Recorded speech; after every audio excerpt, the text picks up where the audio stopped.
for those who are not able to make it to the meeting tonight, but don't want to miss the meeting, this live stream is for you. Fortunately, the town has taken down previous live streams, although they are required to be accessible according to the 1990 ADA Act.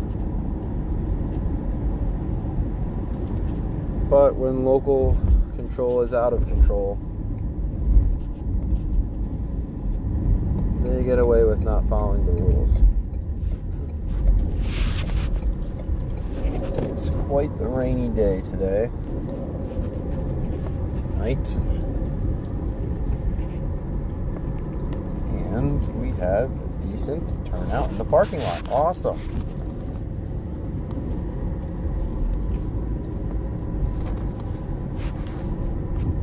Very nice.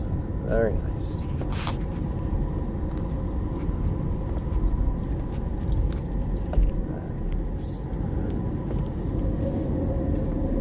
That's exciting. It's my opinion that the town board will approve this gas station. And although I do not believe we need a gas station in Lagrange, because I don't think it will be a long-term business, that's not really for me to say if it was legal, but it's currently not legal to put in another gas station, and they're trying to break the law. And that's why, if they do pass or approve this gas station, it's likely that incorporating a village being the only way to stop the gas station is going to be something that people are ready to sign up for.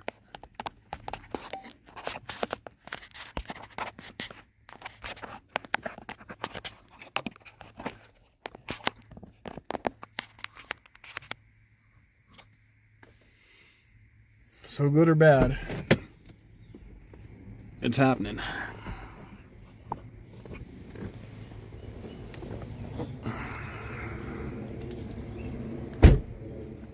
I'm thinking good. Good because I want to get a lot of petitions signed.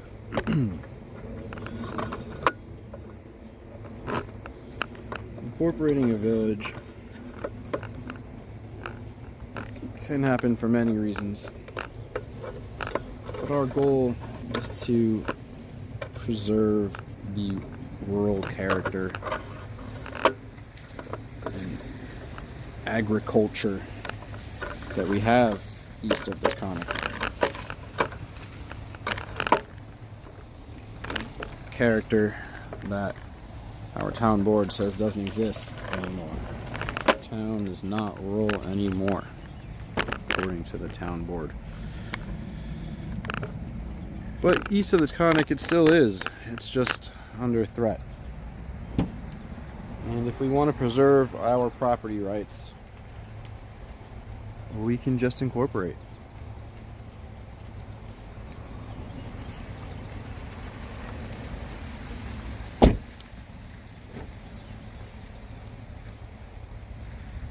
And the state put aside money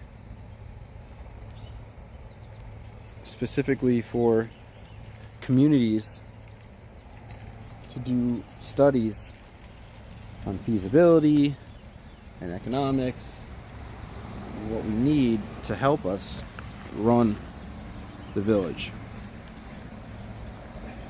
So there's money there. This shouldn't cost us anything. If anything, it should eventually lower taxes for our community and keep our tax dollars servicing us.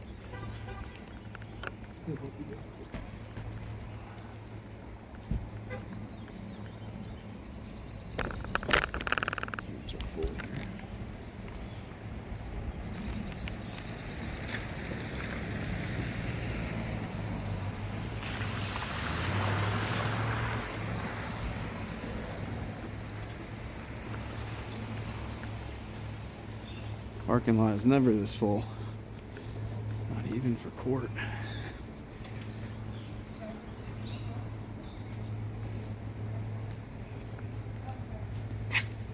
Extra security today. Thank you.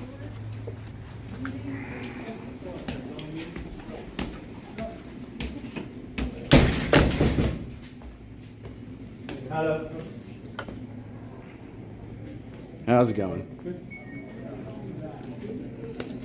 Thank you. Packed house, packed house.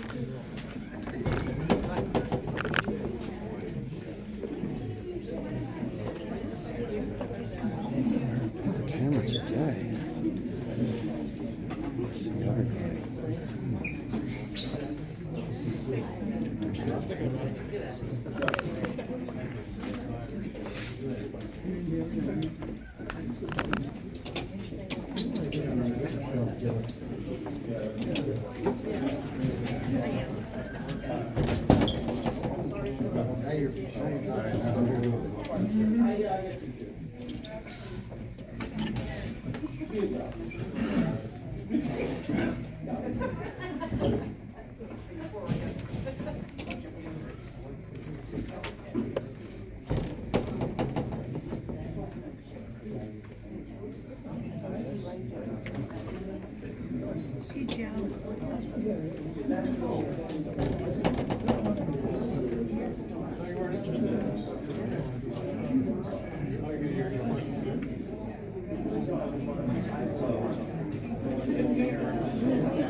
Podium today.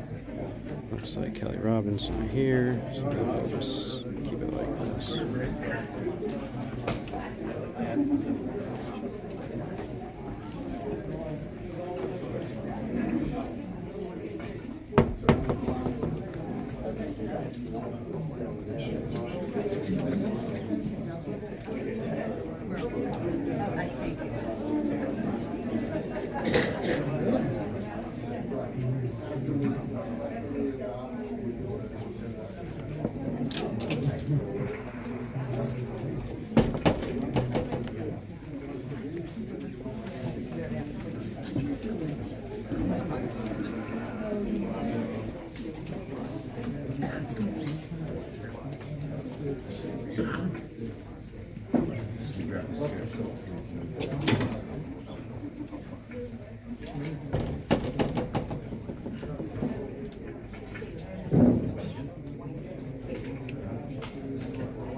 Hey Frankie, how you doing? You know everyone. Are you with the mayor? I know we don't have a mayor. I live in Lagrange. I've lived here since 1985.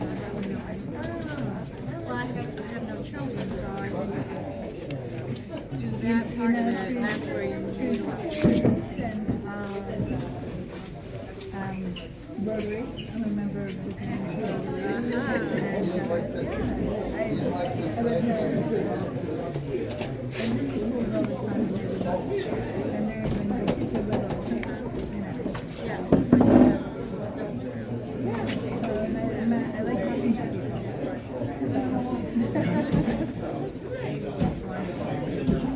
It is hard though. I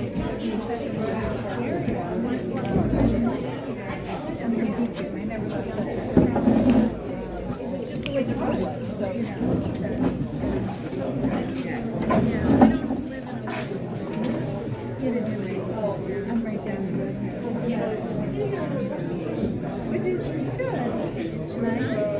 Yeah. That road street has been great. I mean, the last road of people doing things for the community, for people, their activities. Yeah. It's nice. It's like Frankie and Paul and Andy, they're all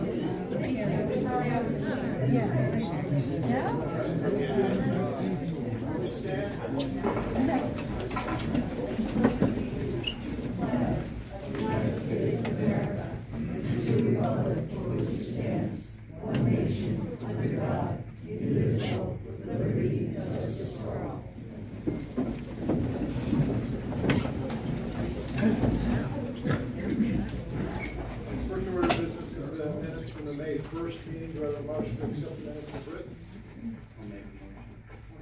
All in favor? Aye. All opposed? I just want to let you know that Kelly came in December. All right, thanks. Carry. We also have a amendment to the minutes from March 20th. We discovered a clerical error in the minute. The clerk erroneously recorded the vote taken to set the public hearing for amendments to the comprehensive plan resolution to adopt the amendments instead of recording the oral resolution, which sets 2 public hearings for the amendments of the comprehensive plan. Those minutes should have reflected that Mr. Bosco, seconded by Ms. Robin, moved to set the public hearings for April 17th and May 1st, and that the vote was 4 in favor, 1 against, with Councilman Ryan voting no. Do I have a motion? Sorry. Oh, the vote for setting the public hearing for the rezoning was also not recorded in the oral resolution. And they should have reflected that Ms. Condon moved to set the public hearing for May 15th and the rezoning of the 3 parcels, seconded by Mr. Robasco. And that motion was carried unanimously. So I'll make a motion to amend the minutes from March 20th. Wait a second. All in favor? Aye. All opposed? Next are monthly revenue reports for April. Business or building and zoning was $49,081. Public works was $2,700. Planning was $875. Highway department was $2,100. Justice Sullivan was State $32,863.30. Justice O'Hare $18,786. Recreation $49,251.41. And the town clerk's office $1,694.87. Do you have a motion to accept the revenue report? All in favor? Aye. Opposed? Good. We have 2 public hearings tonight. One is for modification of the comprehensive plan amendments, and the other is an amendment to the zoning designation for some parcels on Route 55 and 82. Those two public hearings are separate and will therefore be opened and closed separately, but they are related in the sense that they both support the same proposal and the same action related to rezoning 3 parcels at the intersection of 82 and 55 as a result of a proposal for a steward shop at that location. So as I said, we'll be opening and closing the 2 public hearings, but they're related to the same project and the same collection of actions, if you will. They're 2 different actions, but they're associated with each other. Just want to clarify that for anyone who may not understand that those are yes, sir. Does that mean you get 2 separate 3.5 minutes? If you wish to stand up 2 separate 3-minute times and say the same thing, that's true. If you have 2 different 3-minute things to say, you could say one at one and one at the other. Yeah, Okay, absolutely. not clarify. Okay. To clarify that, we have a timer, and because there was a number of people talking and so forth, I'm going to ask people to please keep their comments to 2 minutes so that we can get everyone who wishes to have something to say. And with that, I'll ask for a motion to open a public hearing for the comprehensive plan. Okay. All in favor? Aye. Opposed? Carried.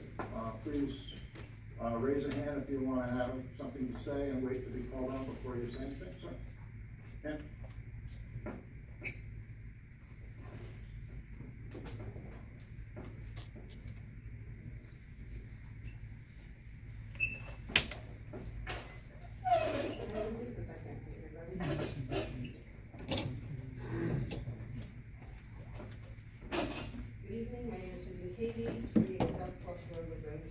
You can't hear.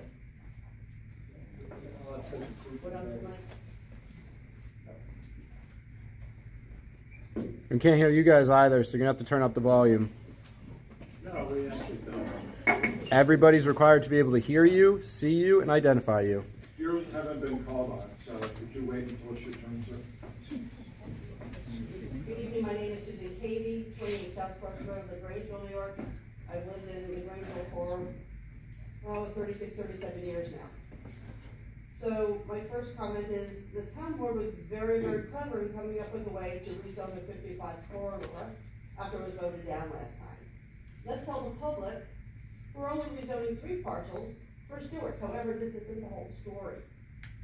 If the town board approves Stewart's, it allows every owner in the other 16 parcels on Route 50, on the 55 corridor, to come before the board and claim a precedent has been set by allowing rezoning of Stewart's to commercial. They can claim the same thing, and you have to pass it. So it's shameful that the town board is not being transparent about this issue. It's shameful. Regarding the comprehensive plan from 2005, almost 20 years ago, if a resident came before the board and asked for approval of any plan from that long ago, they would be told to go back to the drawing board and update the plans. Why isn't this true for the comprehensive plan? So much has changed over the past 20 years. The comp plan is no longer viable. There's more traffic, more houses, more everything, less open space, which was the hallmark of Lagrange. Why can't Lagrange update the plan? Typically, comp plans are revised every 10 years. Why not ours? Why rezone without looking at the big picture? The expenditure would be more like 75 to 100K, not 500K, as Mr. Bell had stated in, I think, the last public hearing. The town should hold workshops, public meetings, just like Rhinebeck did, and they had great support for their new comp plan. There's a quote from them: "The plan reflects the values that were gleaned from public conversations." That's what a comprehensive plan is, an articulation of the values of the community. Why is the town of LaGrange's comp plan not an articulation of the residents' values? Seems to me that you're not interested in hearing anything that we have to say, and not holding workshops, and not looking at a clear vision for the future. Albert Masco stated in the April 17th public hearing about the comp plan that LaGrange is going to be like Poughkeepsie. Why would any town board member want that? The reason people move or have moved to LaGrange is because it once had lots of rural character. Why destroy that even more than it is already?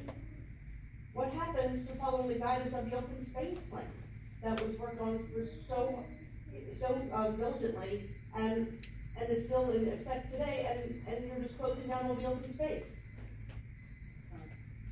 Thank you. Others? Sir?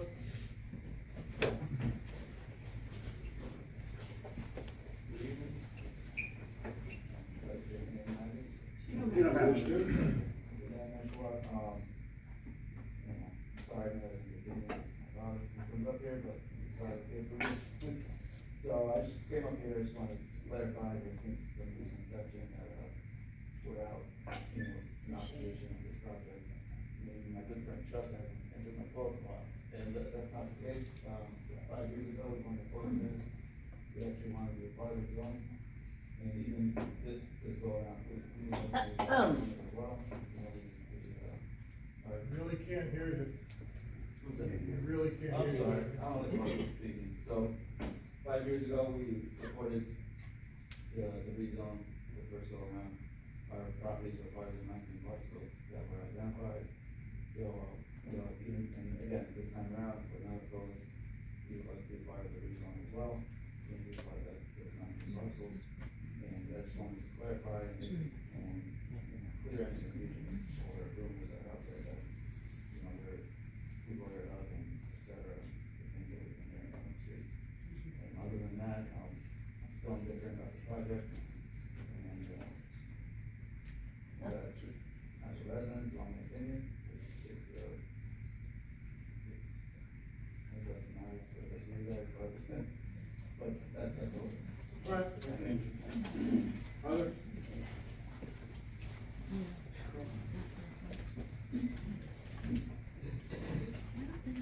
Hi, good evening. I don't know if I need this. My name is Paula Young. I own several businesses in Poughkeepsie. I was a LaGrangeville resident. Now I live right outside of LaGrange. I do not appreciate appreciate the fact that they are interested in building yet another petrol station. We have become a community that used to be charming, and because of the agrarian and green aspects, and now we are going to become a community that has a dry cleaner, and a petrol station, and an auto body repair store, and a tire store, and perhaps a car wash. All of us can do better. If we want to be as charming as Rhinebeck, which I'm not sure will ever happen, we need to open this up to other sorts of businesses. If you want to build something, bring in housing, where we are desperately in need for that. Bring in something charming, bring in something that will bring people in, and then give them somewhere to go and something to do. Yes, we all need petrol, and people are moving here because it is sweet and kind and open. But for goodness sake, to put petrol stations where water is already at risk is absurd, without a huge amount of study. And if there's one spill, one of my restaurants was on Lagrange Creek. I cannot tell you the hell I paid, because they are so concerned. When we run out of clean water and clean air, we run out of life. It is absurd to think about putting a petrol station there. We have one across the street.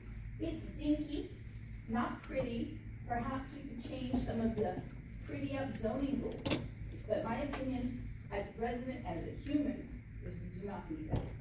Come up with something more creative. Thank you.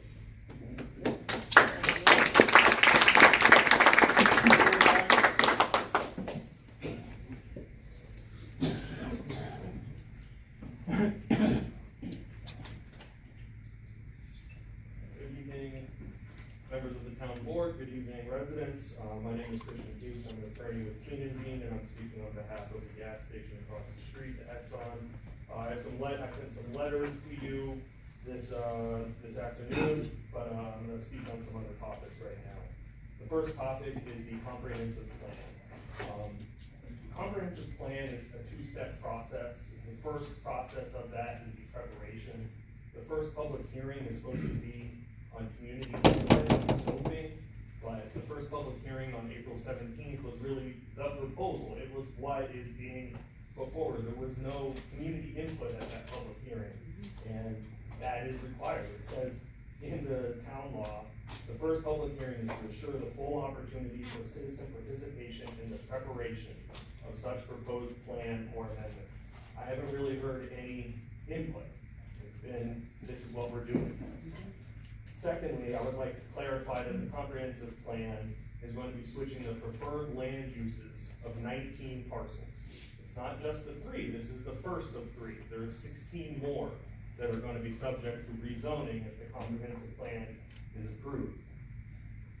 And also just a little tidbit, the notices. Obviously there was an issue with one of the notices, but they're still deficient. They haven't given notice that what the purpose of the 2 hearings are. The first hearing, as I said, is community input. Second is, once you have that input, is on the actual amendment. And then my second point that I'd like to speak on is the open meetings law. And I have a letter that I'm going to hand to you after I'm done speaking. And importantly, the open meetings law says that when you have a resolution or proposal or any information before you, you're supposed to publish it to your town website 24 hours before. There are no materials in tonight's agenda that include the comprehensive plan. How are residents supposed to opine on it? Any suggestion that residents should have to go look through old agendas, old materials to find what the comprehensive plan amendment is inappropriate. That needs to be in there. We need to be able to see and review. We need to see what the resolutions say. Tonight, there's only that resolution for the adoption of the local law. There's nothing in there on the comprehensive plan. And because of that, I respectfully request that you postpone any vote on the comprehensive plan tonight. Under the open meetings law, a violation of the open meetings law, if litigated, will nullify that action by the town board. And the successful plaintiff is entitled to attorney fees. And so I would respectfully request that any vote on the comprehensive plan be withheld until the proper procedural steps are followed as required under town law and the open meetings law. I have a couple other points that I'll speak on later tonight about the rezoning. But thank you very much for your time, and I'm gonna hand out a couple of letters, including the letters that I emailed you earlier, as well as a letter in more detail about the issues with open meetings law violation.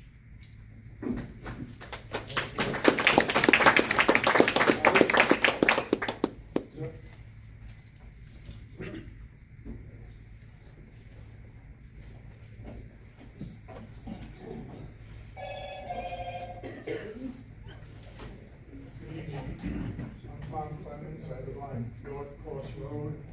I have no business. Thank you. Good. I have no interest in any of the land over there. I have no interest in any of the businesses. I'm just a lowly resident, the people that you represent. Some of my comments have already been addressed well by a couple people. And I have two main concerns. The first is about the rezoning, and the second is about the proposed gas station. So I don't know how we're going to address that. For now, I'll talk about the first one. I see this as kind of an end run. This was already voted down because the residents didn't want it. I have nothing against the Stewart store, all right? But I do have a problem with us rezoning for a corporation that looked at our plan and said, that's not what we want. It should be what the residents want. And you know how corporations are, we're all smart enough. Enough is never enough, more, and we're not satisfied with a piece of the pie, we have to have the whole pie. So that's really my problem, that we're rezoning for that. It smacks of favoritism, because everybody hears Stewart's, they get all warm and fuzzy. I like Stewart's, I don't have anything against Stewart's store, all right? For all I know, Stewart's packed this place with their employees and tell you it's the greatest thing since sliced bread. But like I said, there's no problem with Stewart's. It's rezoning, all right? And then when we rezone, as one of the previous speakers spoke, don't think that this isn't a test case. And what's the best test case? Stewart's. Everybody likes Stewart's. So we'll do it for them, and then everybody else is gonna get in line. We shouldn't be doing this. We should be doing this the right way. I believe, Al, you said last time, when we were talking about the rural atmosphere of Lagrange, he mentioned that there's, what, 500 units on the. Well, town center's coming. Yeah, Right. but they're not there yet. And that doesn't mean we have to run headlong into development. And I don't think the corporation should be dictating what we do. We should be doing things correctly. We should be doing things for the residents. So that's all I have to say at this point. I guess the rest of my comments are more appropriate if we make a bad decision. I guess they're more appropriate in the second half. So I'll stop there. Thank you.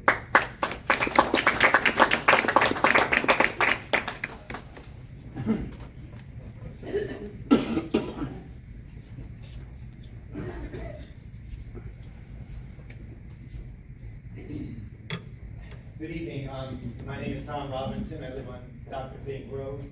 So I'm going to preface my comments first that I'm not a huge fan of blacktop and asphalt. The proposal, and I'm not absolutely sure, but I've heard 19 parcels are going to be involved in this rezoning. And I was just wondering if we are planning to abandon the town center project and start throwing tendrils outside of the project, going out toward 55, and putting another convenience store and especially a gas station outside of the town center, what we've already planned for. I mean, that's been in the works for decades. And I would think that we would concentrate on developing this area from the town center out. It's kind of the way they do that in Germany and stuff. To have another gas station, we have 4 gas stations already from 82 down to Freedom Road. You go a little bit farther into Apple Valley, there's 2 more right there. Lots of cars pass that way, but you have a beautiful recreation site right across the street. Redwood is there, and that's open to the public for hiking. There's lots of bodies of water there, there's creeks there. So why would we want to dig another, well, first of all, asphalt, the runoff's gotta go someplace. Then we put a gas station in there too.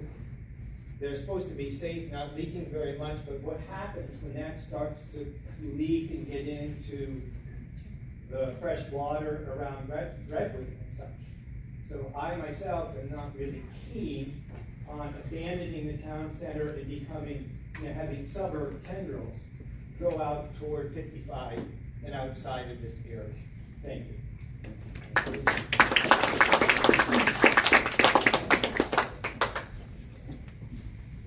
Hi, my name is Laura Lau. I live on Route 82, Lagrange. I've lived there for my entire life, 61 years. I don't appreciate the fact that it seems like the town of Lagrange is trying to turn us first from a country aspect into suburbia, and now it looks like they're trying to turn us into a city. We're all gonna lose our wells eventually. We're all gonna have city water. We're not gonna have public lands. And once farmlands and open lands are gone, they're gone forever. And you can't get them back. Also, when they did the,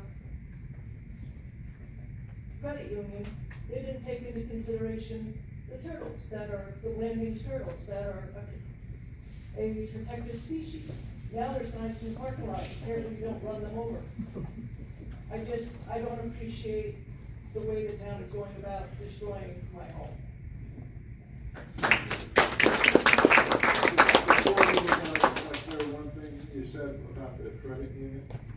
The signs are there because the New York State Department of Conservation required them to put there as part of the review and their approval process. They have directives related to the turtles and require a number of things before they were given any approval at all by either the DEC or by the town.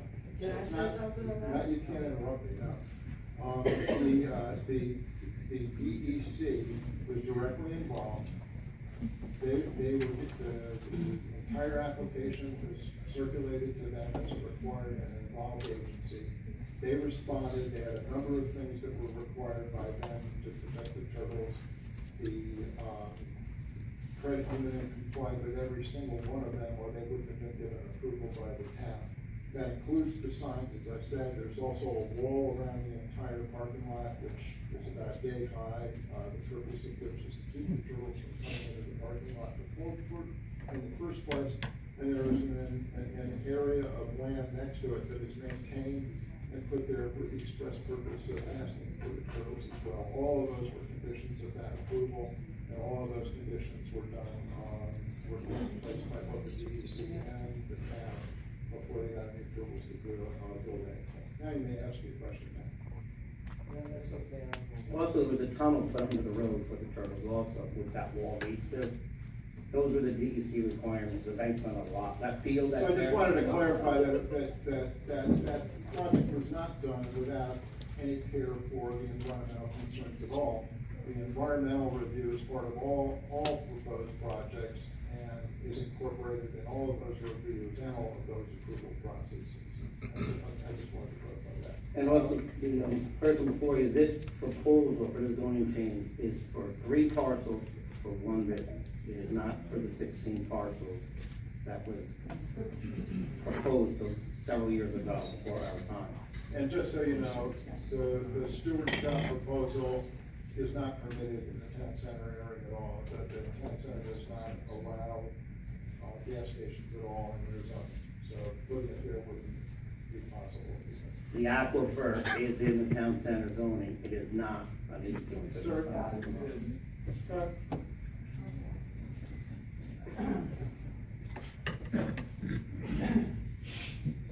My name is Ron Grant, and I live right up the street from where they want to put the Stewarts.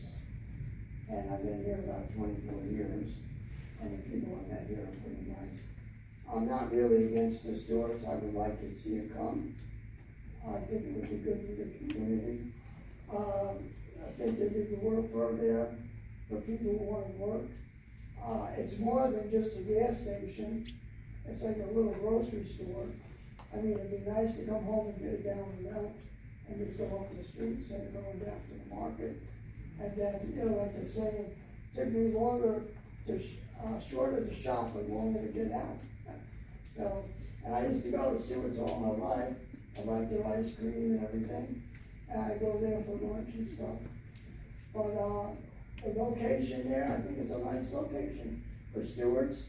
And I seen the property go through so many changes since I've been there, and it's just sitting there empty, and it's like an eyesore. I wish they'd just put something there, and do something nice for the town, and the people who have been to Stewart's, I don't know how to tell them what Stewart's is like, because they know what Stewart's is like. That's all I have to say. Thank you. Other comments? Sir?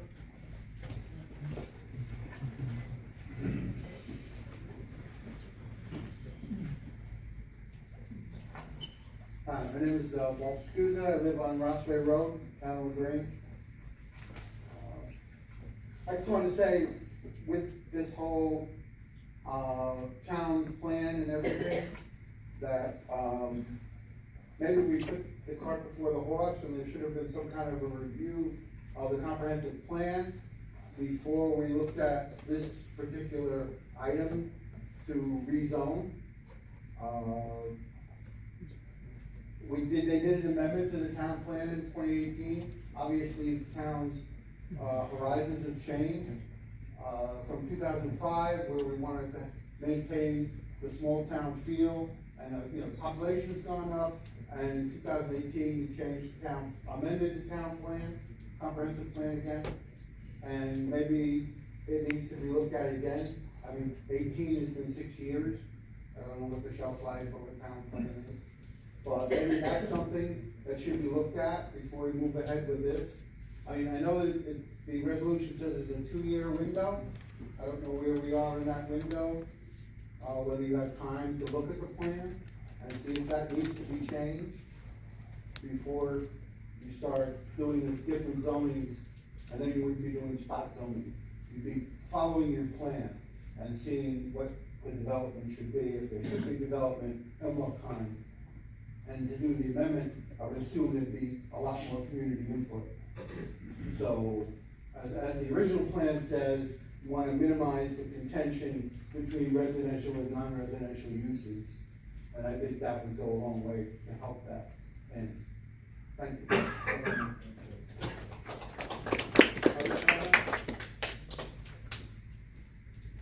Sir?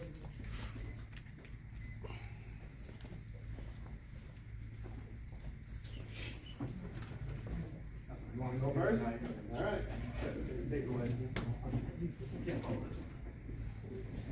My name is David Mishia. I think it's comical that the last thing you said was that we can't put Stewart's gas stations in town center because it's not a permitted use. Except you want to put a gas station on Route 55 and 2, but it's not a permitted I was use. responding to the Not first. So, a spot rezoning is not legal in New York State.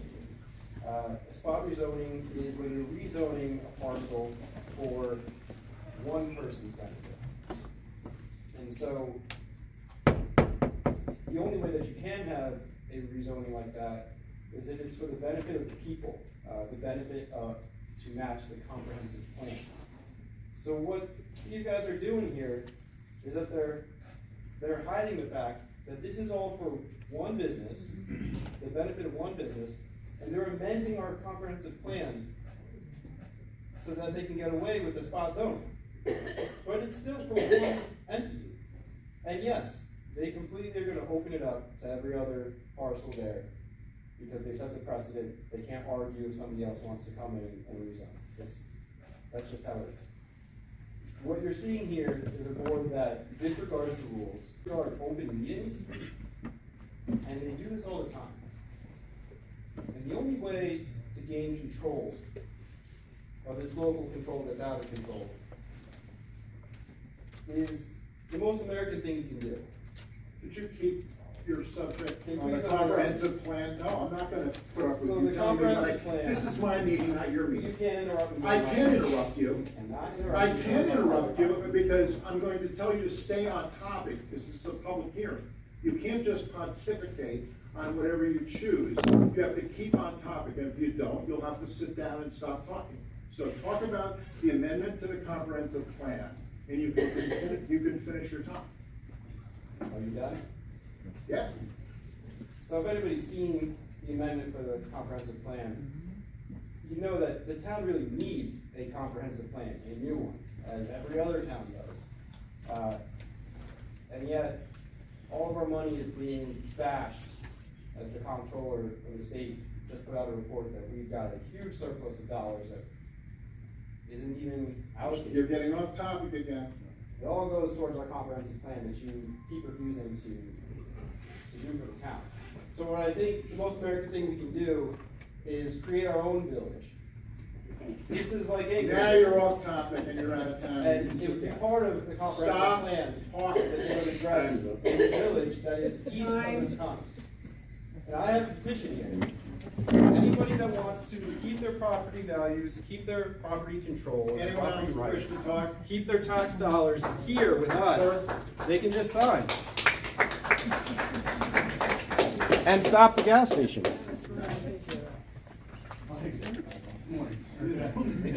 Jersey Housewives. To my fellow residents, good evening. I was here at the last public hearing, and just to reiterate, I'm an Air Force veteran, 13-year Air Force veteran, dealt with nuclear weapons that went in the ground.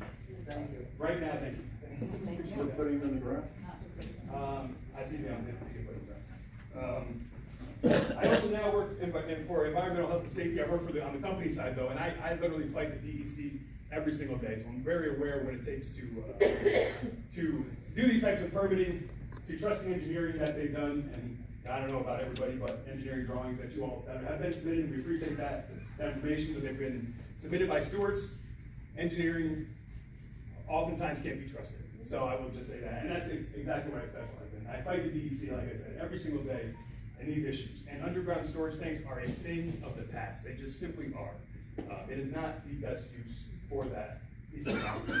I just dealt last week with the DEC. My company just received 6 propane tanks. They wanted to bury them in the ground. I said no, and they thanked me profusely after telling them not to because of what they would have had to deal with, not only because I work in Delaware County, and Delaware County, with the lengths that they go through to protect their watershed, is outstanding.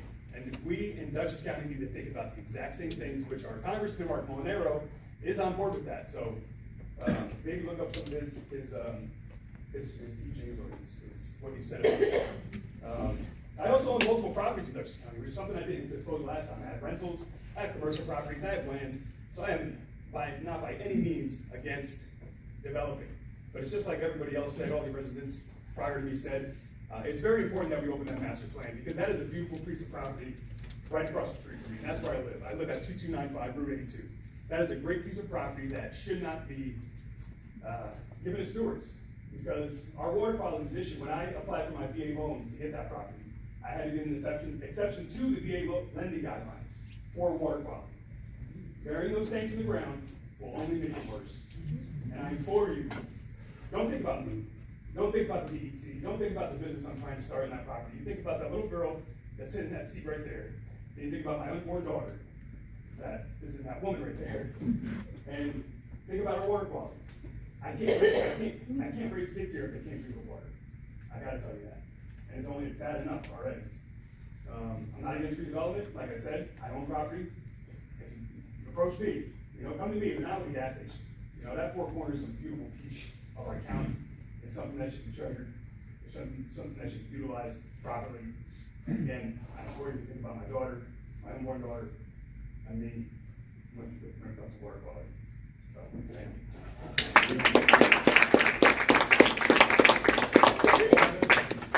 Sir? No, sorry. You're next.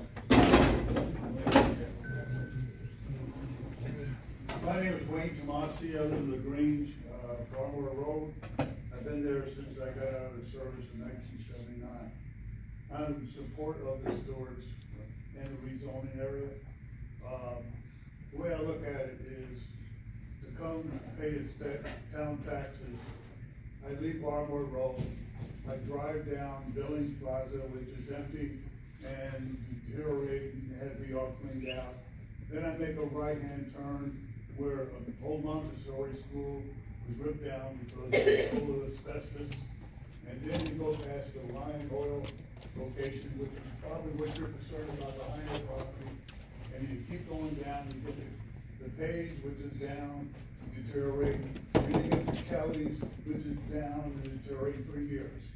So I look at Stewart coming in and starting to clean the area up. Put something nice and clean in that corner.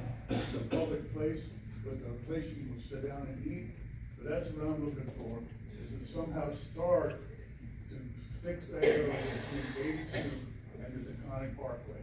I'm tired of driving that, you know, with new friends, like I just had a guy from the Holland here for a week, and he's like, oh, you're in the country. And he goes by all these buildings that are down, okay? They're talking about putting housing in. You got 600 houses going in, or 600 condos going into the town center. You said last time there's 600 to 1,000 homes being approved in the area. I believe we're gonna need a gas station. And people say, well, electric vehicles are coming someday. Well, I am sure the gas station is there. You know, someday, you know, the other gas stations will put in EV chargers at the same locations. So, I mean, gas is gonna be here for a while.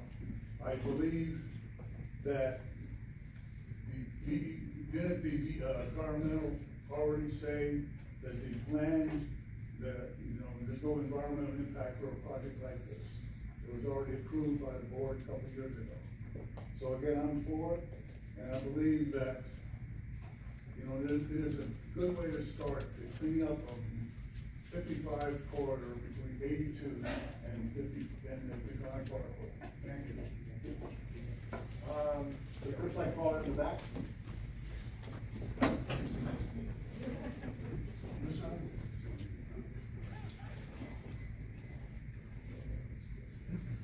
Good evening, I'm Chuck Marshall, I'm the Director of Real Estate for Stewards. I wanted to come and acknowledge that with us tonight is Tim Johncock, our professional geologist, along with regional representatives from the Steward staff, Eric Taylor, Rob Basso, and 10 partners from Dutchess County Shop. That represents the core of the people that are going to work at this facility. I think that there's a common misconception though about Stewards. Stewards is a company that's owned 60% by the Dig family and 40% by the employees. But we're more than a gas station. We source our milk from 9 upstate farms. We source our eggs from 1 farm in Saratoga County. So we're really a gas component, but the larger element to something that the gentleman said is local shopping. So while you're concerned about traffic entering the town center along 55, this will create opportunity outside that corridor for services. And that is what we perceive currently lacking. But as you know, when you come in to do something like this, the amendment to the comprehensive plan is the first and most responsible initial step. And it's up to you guys to decide. But this is not just like a gas station, there's more than that. And we're here tonight to answer the questions you may have along the way. Thank you. We have 2 opportunities for 3 minutes, right? Yeah, but that's the second public hearing, so I want everybody to be able to stand up and talk that wants to do this before we start with these. Sir.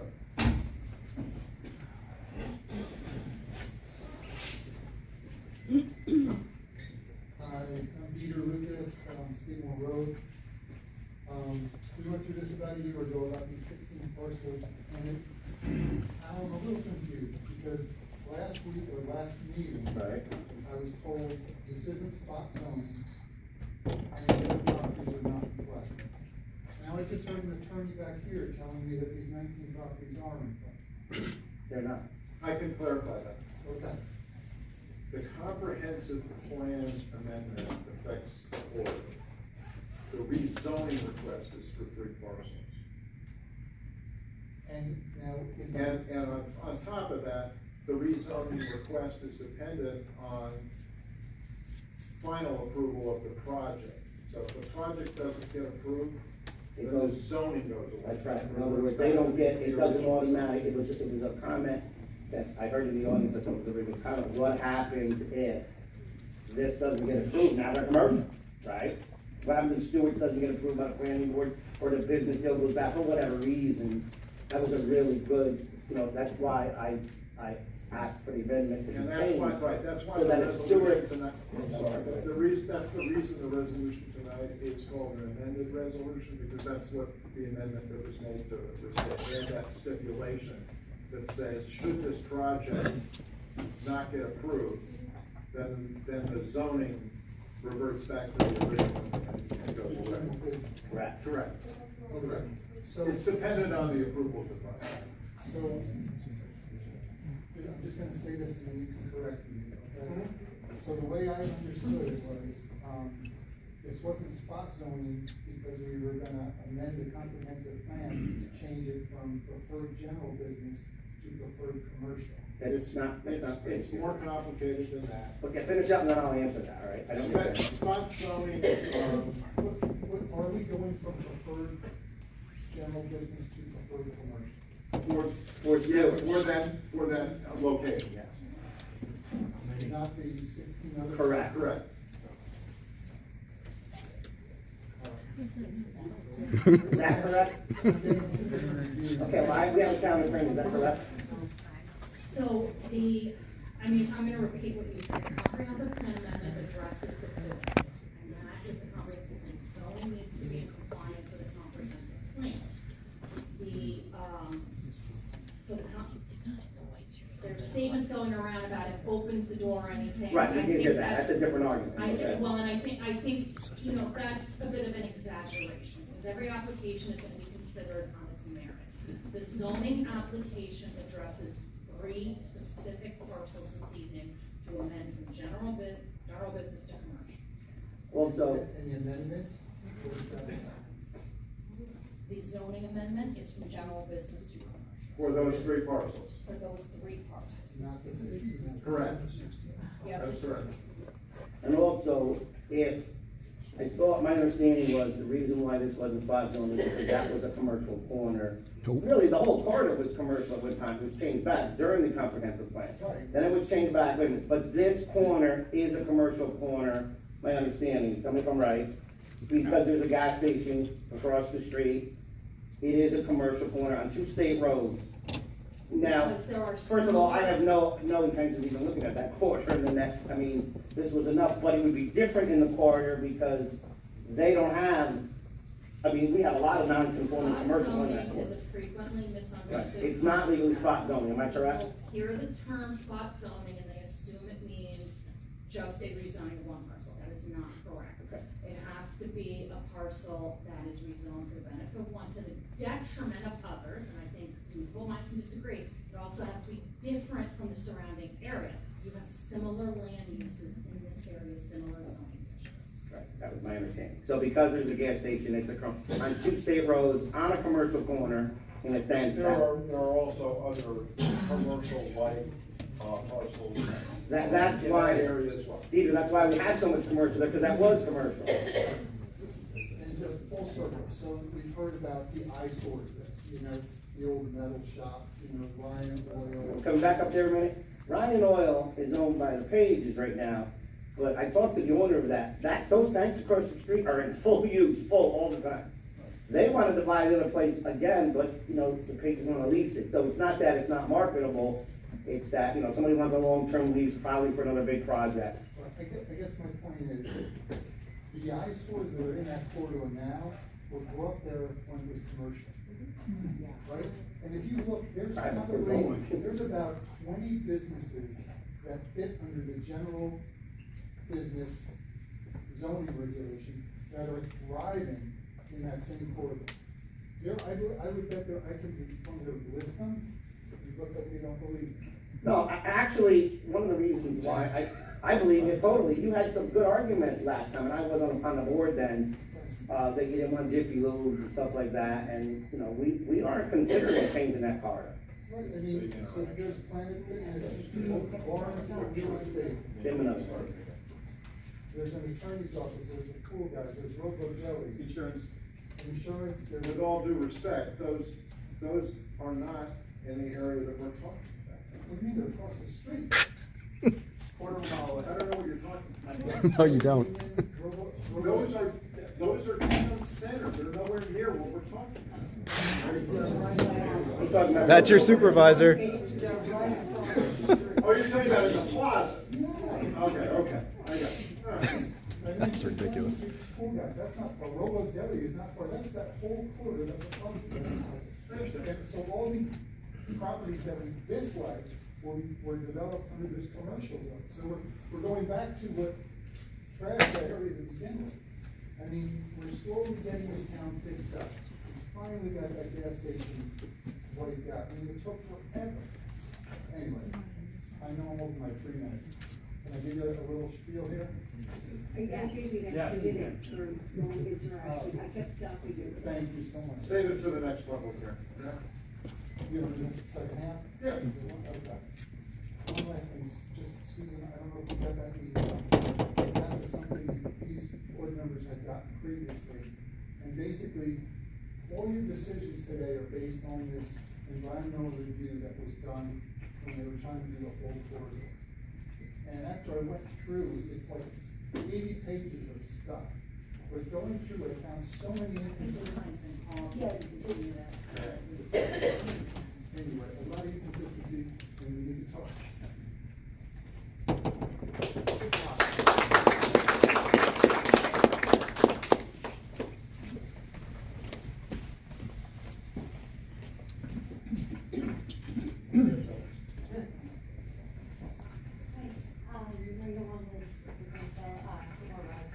I wanted to understand a little bit similarly to the environmental study, what the risks are in terms of the aquifer and the pollution in the area, given that we haven't really heard much an update in terms of impacts that could be had from rezoning this area.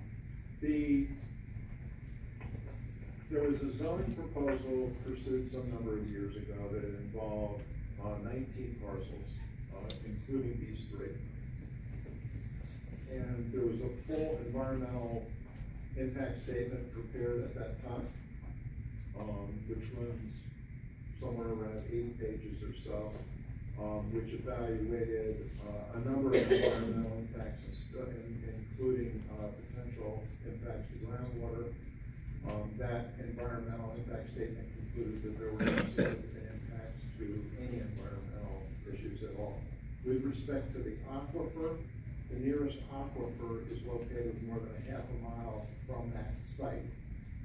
So there's been some allegations that that site is on top of an aquifer, which is not accurate. If you look at the map of the aquifers in the town of Lagrange, the nearest one is more than a half a mile away. I'm curious now that the scope of this has changed quite considerably from 19 to 3, and also given how much time has passed and also populations changed, whether you would reevaluate that impact statement and whether there might be a value in doing so, given that, as has been stated, the gas in areas cleanup has been quite good for the community, and overall we care a lot about our groundwater around here. I don't think there's any intent to reevaluate or revisit that environmental review, and the rationale behind that is that environmental review concluded there were no significant impacts when we were talking about rezoning 19 parcels. This is 3, it's obviously less. And so, if anything, it's less impact as a result of that. So I don't think there's any intent to do that at this point. Yep. Is there an allowability to go back up? I'm sorry? Is there an allowability to go back up? Not until we're done with everybody else's talk. We're gonna get another public hearing. Sorry, I'm not speaking in public, so I apologize, but, you keep saying in reference to 3 parcels, and the rest of the parcels are not included, but if you give permission to these 3 parcels, then you have to, but, to give permission. That's not a factually accurate statement. Well, how can you play judgment against that? They're gonna say that you gave it to them, so you're gonna give it to them. They can say that, that's They can accurate. say that now. That is And accurate. the woman that was just up before me had a very good point. You did this environmental impact, how many years ago? I think that this environmental impact should be brought out to everybody in the Grangeville, and they should be able to bring up a vote whether they want this to happen or not. So, I mean, I myself was brought up on farmland, apple orchards, beautiful country. It's been turned into much more than that. So the Grangeville has now become, you guys wanna make this a city, and it is not a city. It is a country environment. I was born and raised here, and it's always been. All our apple orchards are gone because of the tax environment. All of everything, all our farmlands are gone. There is no more hay, there is no more nothing. And now you're turning into a commercial place. And I think it should be up to the people of LaGrange to vote on whether they want it to be commercial or residential, and farmland and country. And that should be up to the people. It should not be up to this board right here to decide. It should be up to every single resident in LaGrangeville to decide on what happens with our land that we pay our taxes on and we were born and raised on. I truly believe that. And I hope that we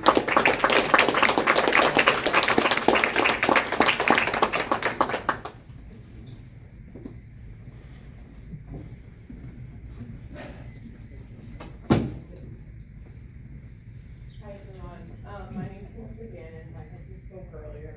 I'm a nurse, I moved back to this area once my husband got out of the military. We chose this area for a reason. We actually initially lived in the city of Poughkeepsie, moved out of that area because we wanted a future, we wanted an opportunity to grow a young family, like many of you have, I'm sure, in this area. I speak to you guys coming as a young mother, a nurse, I work in this community, I want to grow and stay in this community. I implore you guys to look at the facts. Like my husband had stated, we barely got the home that we're in, which is located across the street from where you guys are planning to put the sewers. We barely got that home because of the water quality already. This will only make the situation worse. You guys had the opportunities to probably grow your families in this area, and I would love that opportunity as well. We could have moved anywhere, and we chose to come back to New York City. And I don't want to rob my girls of that opportunity. So I really, really implore everybody to look at those facts before they make a decision like this that could impact not only everybody in this room, but generations to come.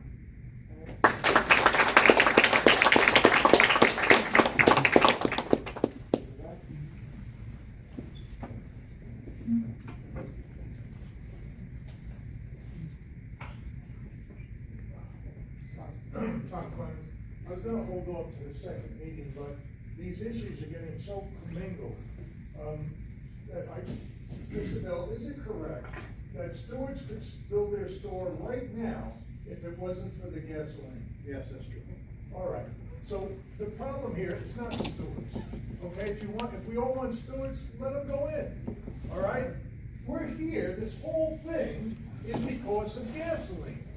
That's why we're here. And the rezoning is to allow them to do that. Now, I've been up here roughly, closing up 50 years now. And as long as I've been here, Richie would know that gas station's across the corner, on the other corner. Guess what they sell? They sell milk, they sell ice cream, they sell everything else. Now, I don't begrudge anybody that wants to go to Stewart's and buy whatever. It's not about Stewart's. It's about the gasoline. Now, I know that, Art, thank you, you made this clear about the aquifer, but water travels underground, so do pollutants. We all have wells out there. We're already at risk out there with problems. So my problem is not just the rezoning, it's the gasoline aspect of Stewart's. And that's why I'm here for this, all right? You know, I know this doesn't make a difference nowadays. Everything's about me, me, me nowadays. Nobody cares about neighbors and community, all right? And I have no interest in that gas station across the corner. But they've been serving this community as long as I can remember. You let Stewart's go in there, it's gonna hurt them. Guess what? It's capitalism. What are you gonna do? All right? Yeah. But you don't have to kill them. We don't want a gas station anyway. Now, anybody in this room with a lick of common sense knows in their heart, we don't need another gas station. Some of the comments being made here are being made here for other motives. And those motives surround financial gain for either individuals or companies. So I want to make sure that people understand we're here because of the gas. And that causes the rezoning, which also, even though it doesn't right now affect those other parcels, could open floodgates for more applications. That's what the whole crux of this matter is. All right? So let's not confuse it. All right? So I'm against the rezoning, A. If it goes through, which I hope it doesn't, I'm against the gas station now. All right? No company is gonna run to the homeowners in that area and say, we're sorry you can't drink your water, we're sorry you can't bathe, we're sorry you can't cook with it. Hey, here's the full value of your property, go have a good life somewhere else. It's not about stewards, no company's doing that. There'll be lines of lawyers there trying to stop you from doing anything to recover. All right? Thank you.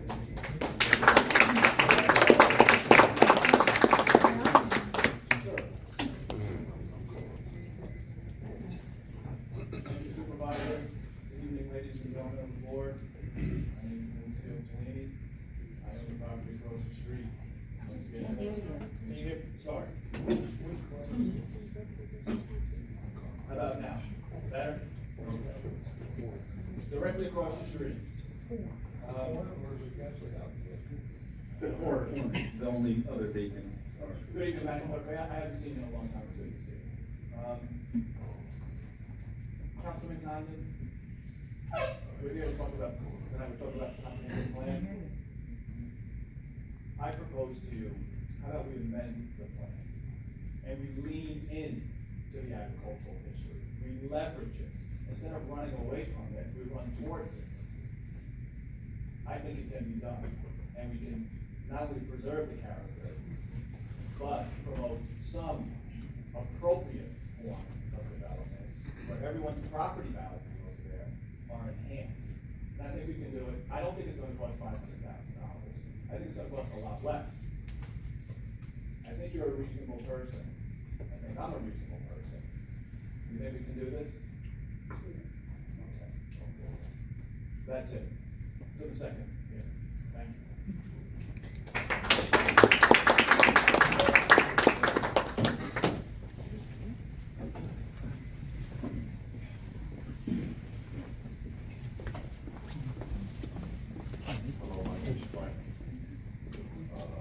I live on 55 Rangeley Drive. Could they make the schools without the gasoline station?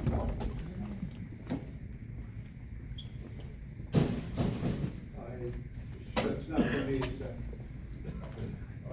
They're the developer, so I'm not really. Require the rezoning, like. No.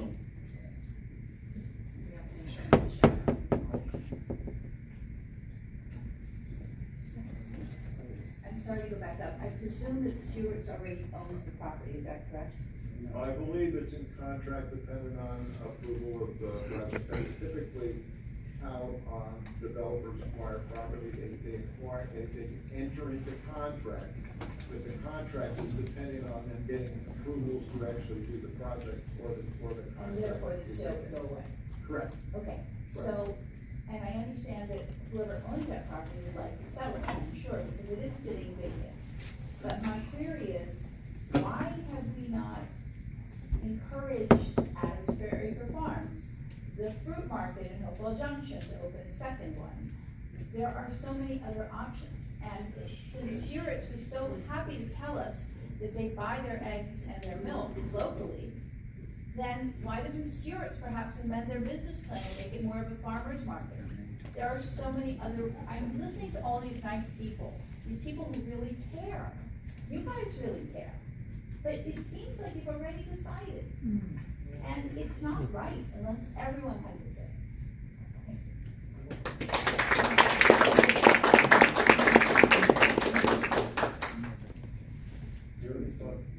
So did many other people. Any other person who has not spoken already wish to speak?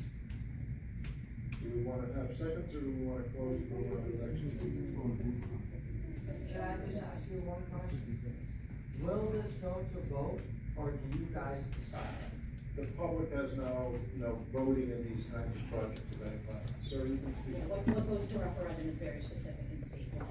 This is not subject to public referendum.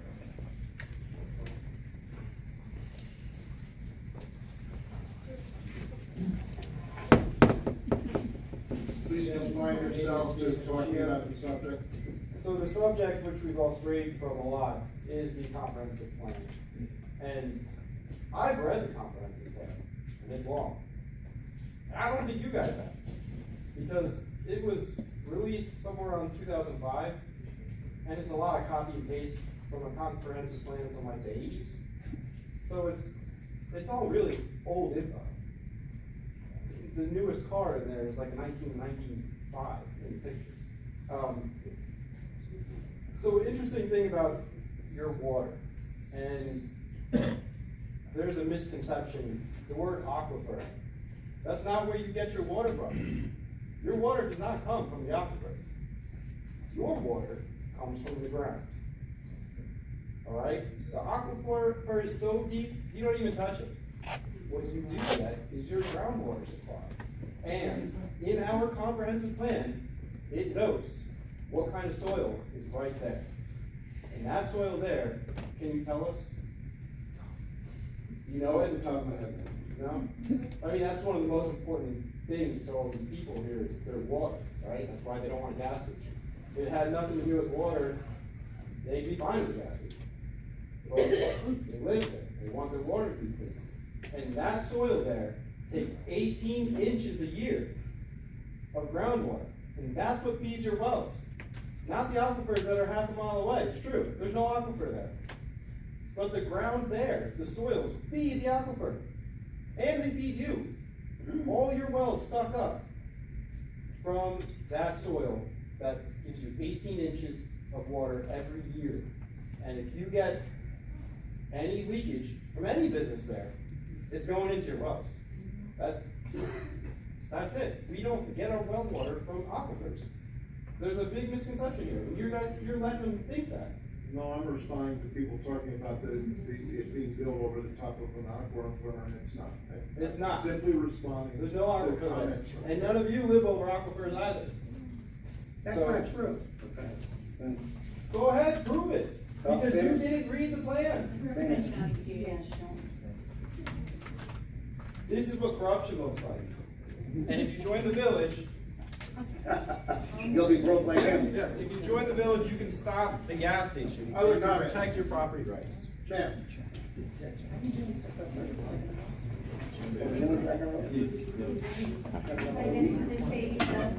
Two things. To answer the question before, Stewart's absolutely can build a store without a gas station. They've done that in Millbrook, they've done it in Kingston, Red Hook, Albany, Scotia, plus many other locations. So absolutely, they can do that, and they have done that.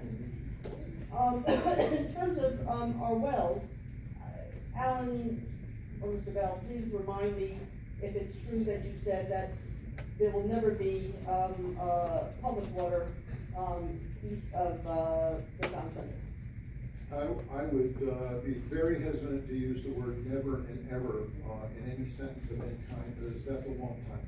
And there already is. What I would say is that there are no plans to bring town water into that area at the current time. Whether that might be reevaluated at some time in the future is not something I would hazard a guess on, particularly since I don't know how long you're talking about. So, Well, in order to do that, let's say it was today, in order to do that, I don't know how much it would cost, but it sounds like it would cost, you know, like it would. as a general rule, when you're evaluating supplying either town water or town sewer, the primary consideration is cost for using. You have to, in order to build the infrastructure, you have to incur a certain amount of capital expense to build everything from the wells to the pipes to the et cetera, et cetera. typically what happens is the town borrows that money and via a bond, pays it off over some number of decades, and recovers the cost of that, paying off that bond via taxes per parcel. That entire plan and proposal actually has to be approved by the state. And one of the things the state looks at is whether that is, quote, affordable by the homeowners, by whatever their definition is. It is similar to the evaluation that Central Hudson uses when they're evaluating whether to run natural gas. Will they recoup, can they recoup the cost at a reasonable, at the rates that they are going to be, recovering from the people who may use it. It is unlikely with the current situation out there that the density is such that it would be able to support that being affordable with the current situation that's there. Moving forward, that completely depends on what may or may not be built in that area to do that. The exception to that is a developer who is putting something in could choose to absorb the entire cost of putting in water and sewer for their project. Because they did with Johnson Road. Mm-hmm. That was a long time ago. Yes, but they did with But Johnson yes. And they're running out of water, as per your statement, they don't have enough water. Because I asked you if we could give it, and you said no, because they don't have enough water even for Johnson Road. I don't think, I think I probably said they don't have excess water, as opposed to them not having enough water for the current use. That is a good example of how a number of the water systems in the town got the way they are. They were put in by developers decades ago.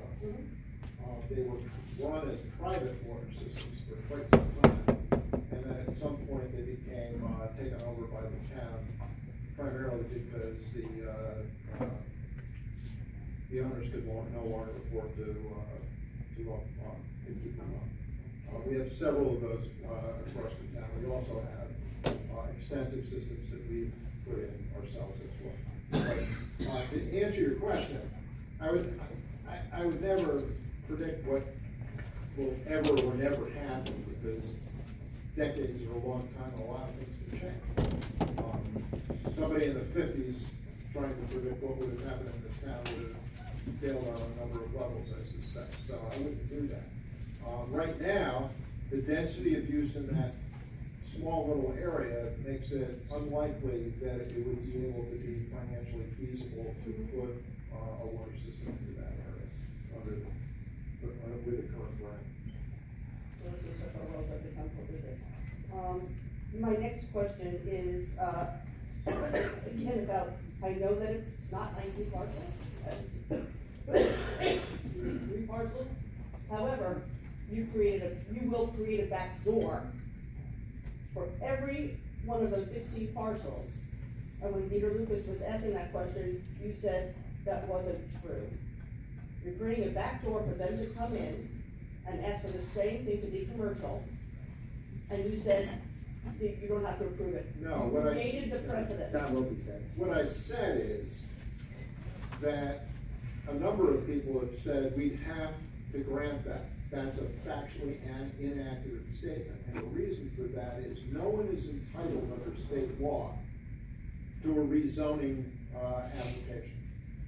They're not entitled. It is fundamentally different than somebody proposing to put something in a district with a permitted use. They are entitled to put that in if they meet a certain criteria. Zoning requests are not the same. Zoning requests people are not entitled to. They are completely subjective, and the town is under no obligation to even consider requests, much less grant them. Even if when you set the precedent. That's correct. Mm-hmm. I You're don't wrong. know that if you're incorrect, but I. Well, let's ask our attorney. Did I say anything that was factually inaccurate there? Your statement was a fair recitation of the law. So in other words. She doesn't know. if you pass it and, if you pass Stewart's with a gas station, and I would love to see what's gonna happen with those other 16 parcels when they come to you and you grant them everything that they want. I just think that I think you're opening up the back door. This is your way of, because you lost the first time, of getting it back the second time. Just so you're aware, because you've mentioned that a number of times. The first time that was, the last time, I should say, that this went through, because it got approved a number of years ago as well. The last time around, the final vote was 2 for, 2 against, 1 abstention. It was not voted down. It did not succeed and move forward, but it was not voted down. Legally, I understand that an abstention is a no vote. Also, by the way, So that is. that we could, if we chose, we could simply choose to vote on that entire thing in the form that it was, and change our mind and put it in place if we chose as well, legally. So, the suggestion that we're doing something nefarious to get around that isn't really an accurate representation of what's going on either, because if we wanted to, we could approve the 19th, but we're not. Because this makes you more money. No, you're not misunderstanding. That same proposal, we could vote on it tonight. We could vote on the original proposal if we chose to, but we're not choosing to do that. You're suggesting because some other collection of people voted. Do you want to sign?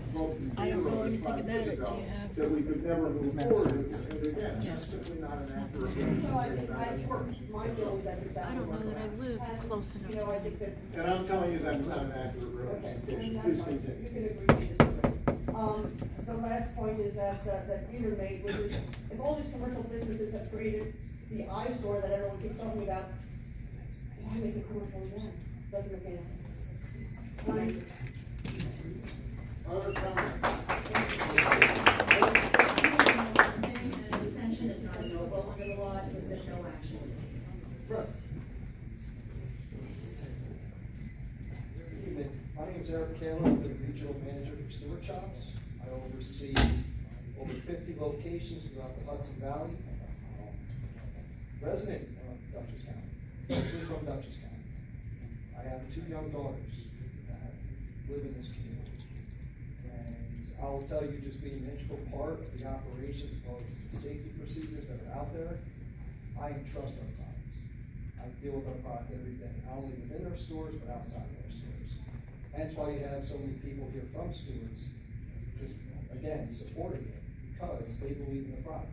They live with the product every day. And I understand the concerns that are out there, but know that we have a reputation out there that we do because of how we do things day to day. We have long-term employees here, some of which have been here for 10, 15, 20 years. And they've been here for this long, so they know that Stewart's has been faithful and community-oriented. We've donated over $80,000 this year alone to our local communities in Dutchess County. And that's local children's organizations as well as rec organizations. Because we know that being part of this community is you have to contribute to that community. And we will continue to do so. So, I just wanted to share those pieces and know that, again, we have these people here tonight because they live this and they've done this every day and they believe in it. Thank you. Other questions? Back.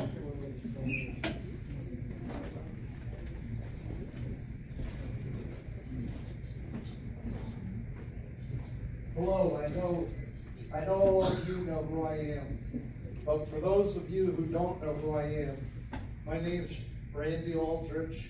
I've been on the planning board for about 8 years. The chairman of the planning board, Chris Raffaelli, is here tonight. The co-chairman of the planning board, Mark Komorski, is here tonight. And the reason we're here is we are listening to everyone. This will be a fight. But we came tonight because we wanted to hear everyone's side of the story. So I don't want you to go home thinking that we're not listening to you, because we are. Thank you.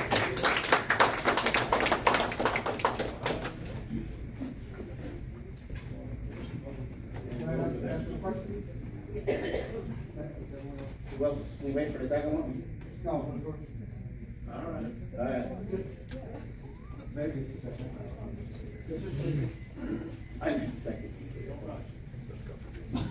Hi, Walt Scruton again. I just had a question. I know you're talking about, when an impact statement done, and this project doesn't impact it the way, negatively, or whatever. What about the parcels that are there? Has anything been done to evaluate what they have done to the area? The oil tanks, the other gas stations? Do you know of You any? mean any potential impact that was already there from previous years and previous uses? Yes. No. There hasn't been anything done, or there is no impact? That kind of information is not included in the environmental review, Right. that's required for this. Right, it's not, but does the town know what is there? I'm not aware of any study like that. Okay. I think there's been a planning board application on that property. No, what he's asking. He's saying What it's- he He's is asking about what's on that property. No. all of The it. adjacent property. Like a study if there's any. And so I think the answer to that is no. If something like that was done, it was long enough ago that I'm not aware of. Okay, so we have no idea of what's there now Correct. before this opens up? Correct. So we have no baseline for the groundwater or whatever? Oh, I think the water's been tested there many times. Oh, it has? Oh, yeah. There is a known problem with Sulfur. contamination in the area from salt, right? Sulfur. I think it's road salt. No, sulfur. I don't think so. I don't Yeah? think so. No, it's road. I think the DOH told me it's road salt. Yeah, the road Which, is also common which problem honestly is in not this area. a shock since I thought it was it's an sulfur. intersection. So yes, because obviously they gotta test every well for every house, for every Some business. contamination from salt. That's the only thing I'm. That was just the question I had. Sure. All right, did you want to make a motion to close? All right, motion to close public hearing. Do I have a second? You're closing the comp plan public hearing Right. this time. Do I have a second? Motion, okay. All in favor, aye, opposed, carried. Do I have a motion to open? Okay. You not making comments on anything? No. Let it open. Okay.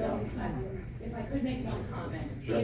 If your comments you made in the first hearing are relevant to the second, you are free to say, please incorporate my earlier comments, and they will apply to the second hearing. You need not repeat them verbatim. If you have a different statement, of course, please, but you don't need to repeat yourself in full for the second hearing. Do we have a motion to open the public hearing for the zoning? Second. All in favor? Aye, opposed? Carried. All right, we're now in the second public hearing related to the same action, and sir, you can start us off. Thank you. My name is Kenneth Stenger. I'm Brandon's lawyer and Melissa's lawyer. Let me represent them tonight and their child Olivia, who's ready to go to law school even though she's only 4. Let's forward. So I have just 2 things to say here, because I'm listening for an hour. The first thing is, a protest petition has been filed with the clerk's office. My law firm filed it on Monday. This protest petition is signed by 62% of an area of land around this area that is going to be, is the subject of this application. This means that a supermajority vote is necessary to pass the rezone. It's not a 3-2 vote, won't get it done. It has to be a 4-1 vote. If the board is down to 4 people, it has to be all 4. Those are just rules, and I think the rules are important to know. And I've listened to the concerns, and I place myself in your shoes as a homeowner, and I consider as a lawyer, but it's the rules that are important. And I think that everyone's doing their best to abide by them. This is a very well-organized meeting, everyone's getting heard. And so I wanted to get up to just let you folks know what the rules were. So you would know, yes, the town board votes on this. That's who gets elected to do the job and take the abuse while they're doing it. They've decided to run, you've elected them, they'll vote on it. But the rules are, 4 of them have to say yes before this passes. So then, Mr. Supervisor, one of the things I heard, and I offer this to you by way of what I believe the rule of law is, but also it's something practical, is that what I'm hearing here, and I'm hearing it from everybody, is that there is a great deal of concern about the impact of this use on existing water, or existing water sources. It sounds to me that most folks are concerned that they're not sure what the baseline is right now, and they can only imagine it's going to get worse. So it seems to me, whenever you're dealing with change, right, the more information we have as a baseline, the better off we are. Now, I'm not here to tell the board how to do anything, but I can say, and I understand, that if this were to be rezoned, the position of the board, I think, is that the secret work will not be done before that exercise. It will be done in the context of any application subsequently made by stewards. Now, I'm not going to speak to whether stewards is a good use or a bad use. You folks live here. You do the talking. But the rule of law is that when you have, I believe the rule of law is that when you have a rezone application that is proposed for a single use, that the secret work should get done in the context of that work, in the context of that motion. I mean, I'll just finish it. It didn't come up twice. You can finish your thought. It'll be that quick. So I'm thinking, Mr. Supervisor, that if this board were to consider doing the secret work now, rather than when an application was done, people in this room would breathe a lot easier. Yeah. And that a lot of concerns that are expressed tonight would be put to rest. I also think it's the rule of law, and you have your own lawyer to advise you as to what to do with that. So that's my point, and I want to thank you for giving me the extra time to do that. That's what I'm asking, folks. Thank you.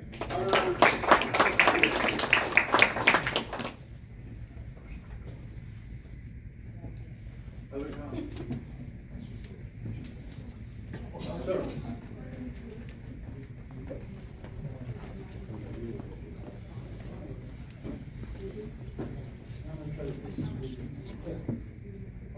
I listened to 6 or so people who spoke in support of the gas station, three of which, this is last meeting, had direct financial benefit. The fourth identified himself as a landowner's friend, and he said that he's in the gas station business. He told everyone a very small percentage of money is made from gas. You speak up. In other words, you don't need to be profitable. Never did I hear anyone actually say that we need another gas station. I heard that it was inconvenient. But if I understand, to change local zoning, you need a substantial reason, not of convenience, but necessarily a substantial reason. One gentleman spoke at the meeting, and he felt like you guys already had your minds made up. The last time stewards came up, I pointed out how the environmental review had many mistakes. The same review we're using now. Not only the spelling and grammar, which I'm guilty of all the time, but factual mistakes. The report stated that there was a natural gas line east of the town of Kentucky. There is none. In one section said there's plenty of water to accommodate commercial use. Taylor contradicts itself and says that the limited water will limit the intensity and type of development, and this fact will ensure that the character of the area is preserved. Instead of hoping for the lack of water to preserve the character of the area, why not just maintain the current zone? One would think that relying on a report with obvious mistakes would make one say, let's look at this before voting. But instead, 2 of the 5 members last time voted to rezone the 19 parcels, even with all those mistakes. That's why folks feel like you already made up your mind. There's so much I could say, but I'll finish with this. We all take risks every day. I've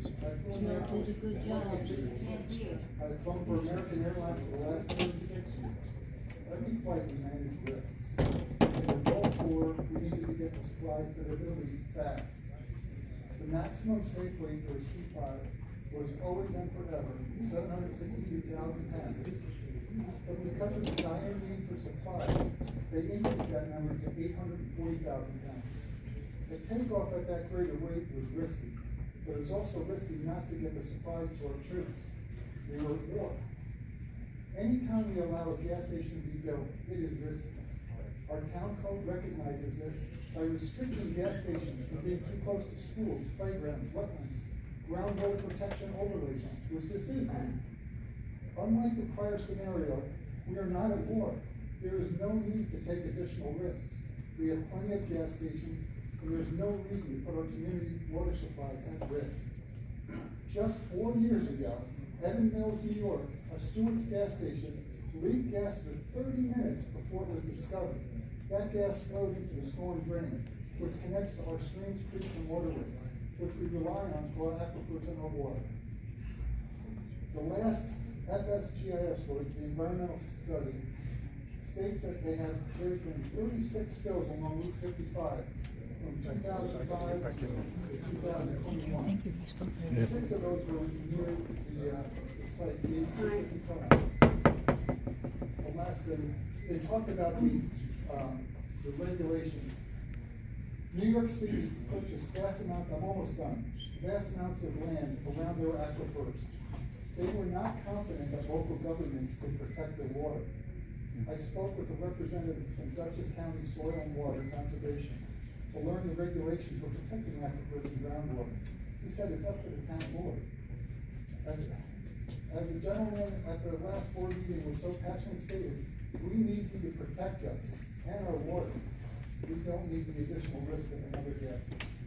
Thank you.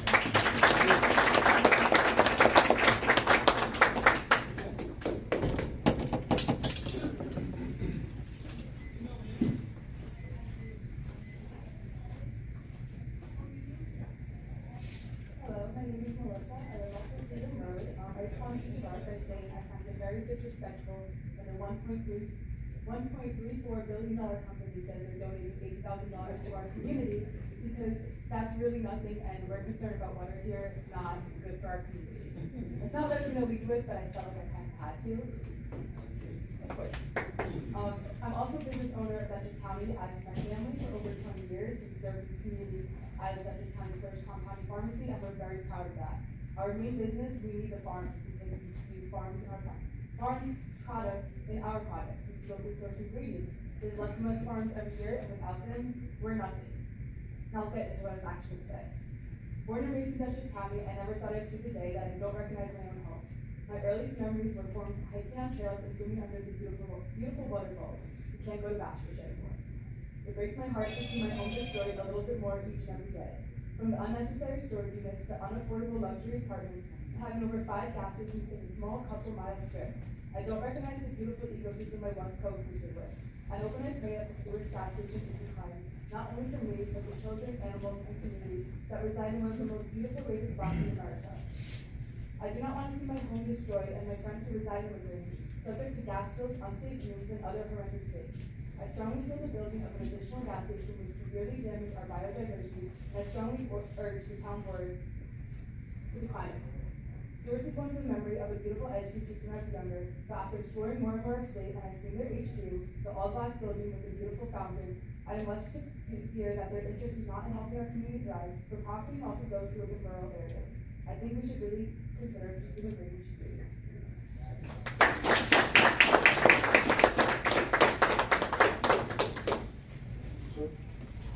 I believe you said we had a request that our comments be included in the second. So requested. I did.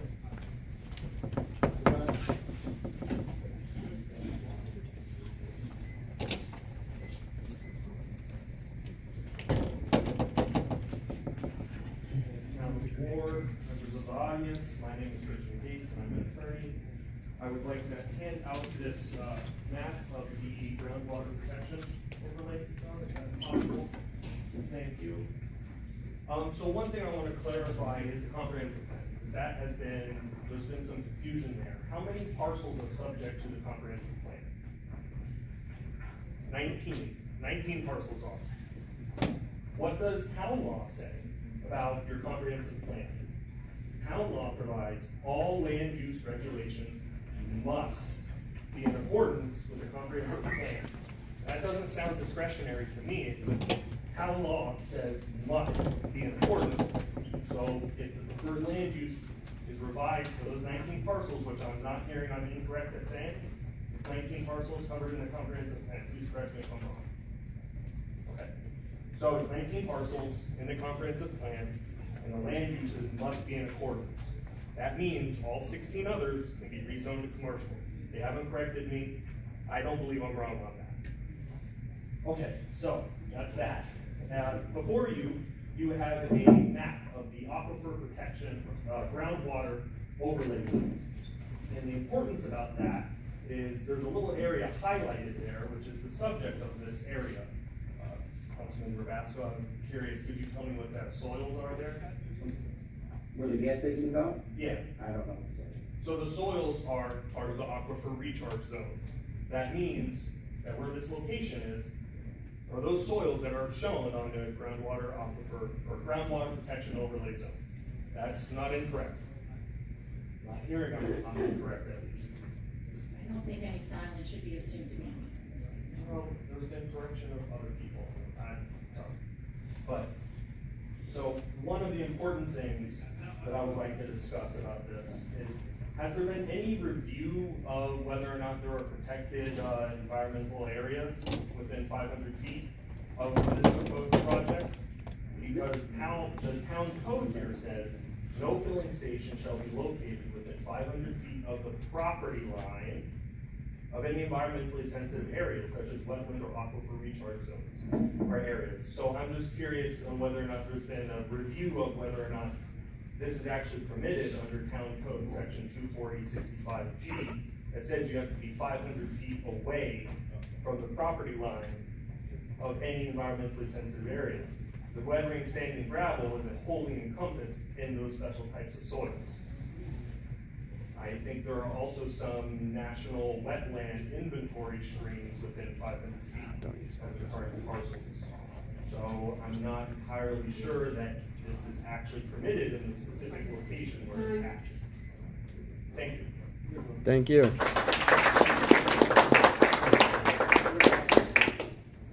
My understanding that the stewards in the first time review has gone through a full environmental impact study, am I correct?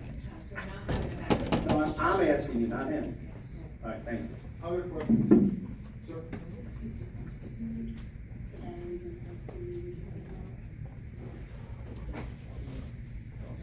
This is just a copy of the letter I emailed earlier this morning from the 2021 secret fund.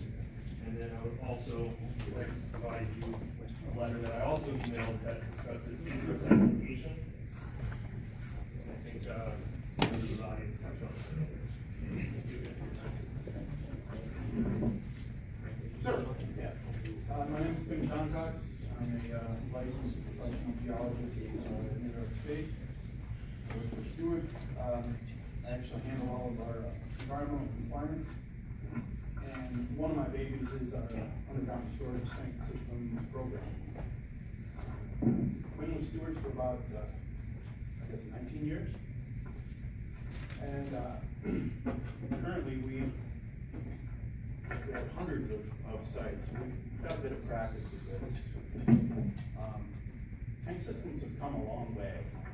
A lot of the stories that we're thinking about with previous land uses and stories of groundwater impacts, the tanks have really come quite a long way. All of our tank systems are double walled, so it's built tank within a tank. Our piping is built double walled as well, so it's pipe within a pipe. That piping is installed inside of another chase, so it's basically a triple wall. All of the interstitial spaces between the walls are electronically monitored 24/7. That if there was an issue with the primary wall of the tank or piping, there'd be an immediate alarm inside the store and at corporate office and at texts and emails out to people who are watching that. As well, tank top sumps with any of the conveyance equipment like our submersible turbine pumps. Those are sensor watched as well. Basically, every single way that we can think of, this system is being launched 24/7 electronically. We also have to test these systems. All of those sensors that I just mentioned are tested on an annual basis. Even the secondary containment systems we test those triennially to make sure that they're liquid tight. Also, we perform monthly inspections on all of our systems. We developed our own program in-house well ahead of New York State requirements and even beyond the EPA requirements to look at these systems on a monthly basis and make sure all of these pieces and components are working. And then on top of that, I have a couple of guys that work directly under me that perform audits from corporate level. They go beyond the scope of even a DEC inspection, which happens every 3 years. We take it pretty seriously. We own our own real estate, and we plan to own it in perpetuity. So it's a family-owned business and employee-owned. We really care about what we're doing, and the relationships that we developed, not just in the community where a lot of our employees live, but also at the state level. There was a gentleman talking about fighting with DC, and we partnered with him. Oh, thank you. Any questions on the Question of Mr. Gentleman? Sure. If he's willing to answer, that is his decision. That's literally why I came. So you talked about all the safety features, all these tanks. Can you talk about any of the spills and leaks that you've had over the past several years? Yeah, actually, I'm thankful that you mentioned that. Out of these double-walled fiberglass reinforced plastic systems that we're installing with flexible piping, which eliminates joints or upper lead points, we haven't had an issue from that type of system in the 24 years that we've been installing it. So like a surface spill or something where there's a mishap with a customer, what we do is we design our stormwater systems to capture that. So you'll have a catch basin structure with a drain grate, and that'll have piping that'll take it to the next structure, etc. Each one of those has what we call in-house snout. It's a weir, which forces any effluent down underneath that structure before it exits. So any floating petroleum stays right there. That gives us time to capture if there was something like that that would happen. What about tankers for filling your tanks? Yeah, so a lot of those are our own people. We purchase a lot of our own trucks to do it. So that helps us control the safety aspect of it. But they are required to stick a tank before they even begin. So they make sure that their load is going to fit. Then the tank itself is fitted with what's called an auto shut-off device. So at the point that the tank gets 95% full, it will automatically restrict the flow of fuel into the tank. At that point, the driver still can empty the contents of his hose after he shuts off the valve, so he can safely empty that. At the fill port is a 15-gallon spill bucket. It's actually installed underground at the fill port. So if he were to spill something right there, it'll catch that, and he can clean it up. So you talked about all your safety features, but you haven't spoken about any of the problems that have come up. I can't imagine that there's not one problem. Because you've had spills, you have to have at something. Yeah, as a matter of fact, that's why at our stores, all of our employees are trained as Class C operators. I'm a Class A and B, which I don't want to bore you with the nitty-gritty of what the definitions are. But the Class C operator is your at-the-store employee who's going to know what to do, who to call, how to shut things off, etc. So if there is an incident where the customer, he overfills his vehicle, I'm not going to say that hasn't happened, because it does. Sometimes people, whoops-a-daisy. That employee is on site partially for that specific purpose. So they know exactly how to handle that spill in order to put speedy dry material on it or burn it away from the catch basin. They know to call our gas marketing department or somebody that answers that phone 24/7 if it requires, say, a vacuum truck or something need to come along and vacuum it out of a catch basin, that's me. I'm making those calls. Given the level of local concern and Stewart's interest in serving the community, I'm curious as to whether Stewart's would be supportive of doing a greater investigation of the potential risks around this, and also, you know, just more generally, maybe considering not putting gas station at that location. Yeah, I can't speak to what the plan would be or what the town wants. That's certainly up to you guys. I know our intention is to offer a one-stop shop.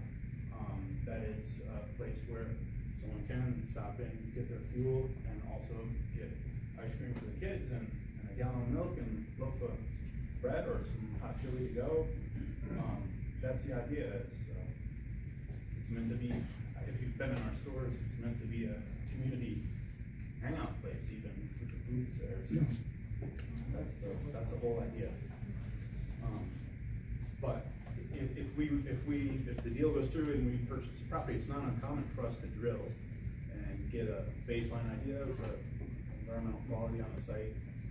So I don't know every detail of that property or the previous land use, but if that's something that had some questionable uses, we would research, okay, what contaminants do we think might have been associated with that land use? Then we'll look specifically for those, delineate anything that we find, and then we would develop a plan to clean that. Stewart's is, I have a consulting background, so I'm used to working for clients in the past that they just want to spend like minimal cost of compliance. And Stewart's has been very good to me as far as never asking me to sweep anything under the rug or to spend only up to this amount to get it right. So if there was an issue like that, if Stewart's comes to town to clean up, and if Stewart's comes to town, they stand behind their promise to take care of what they do. In light of that, you are this family business, someone operated good with the community, would you guys consider just doing the store? We know there's at least 5 or 6 locally already that don't have yaks. Yeah, I personally can't speak to that. That's more of a business decision. What about the 82 Plaza, that's empty, put the store there, and no gas station. Yeah, again, We've got Zoe's ice cream store. Yeah, forgive my ignorance of like what might be best for. He's trying to answer and questions are being asked before he's answered, so let him answer before the next question. And let's try to keep it to factual questions as opposed to suggestions about someplace, some other person's property. There's probably a bunch of beautiful places to put a store in. We drove through and had dinner here locally. It's wonderful, but that corner, honestly, especially with gasoline right there, it's the same exact land use that's there now. All right, other comments, sir?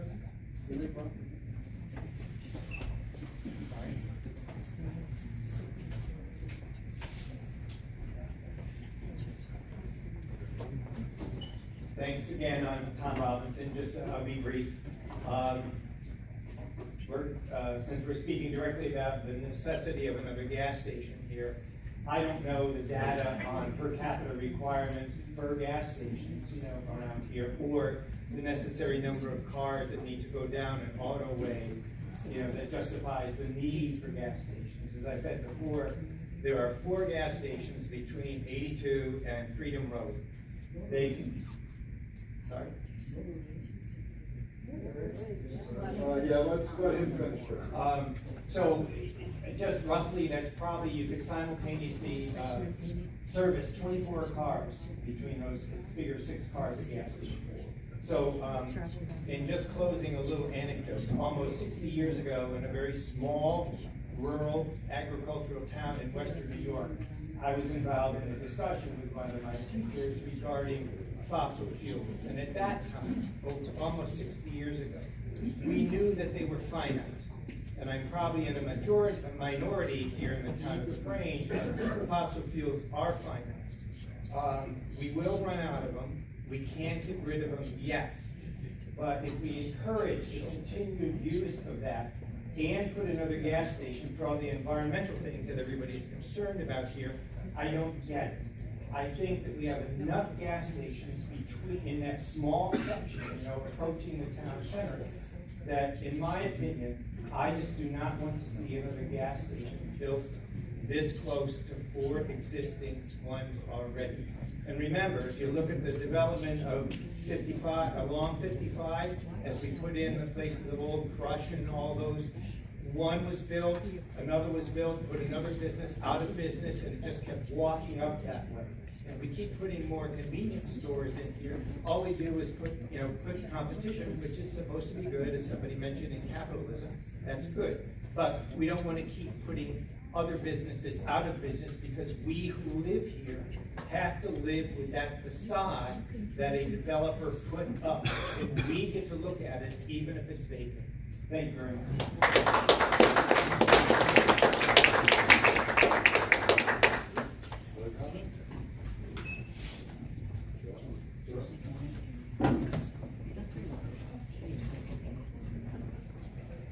Good evening. I want to incorporate my comment from the prior public hearing.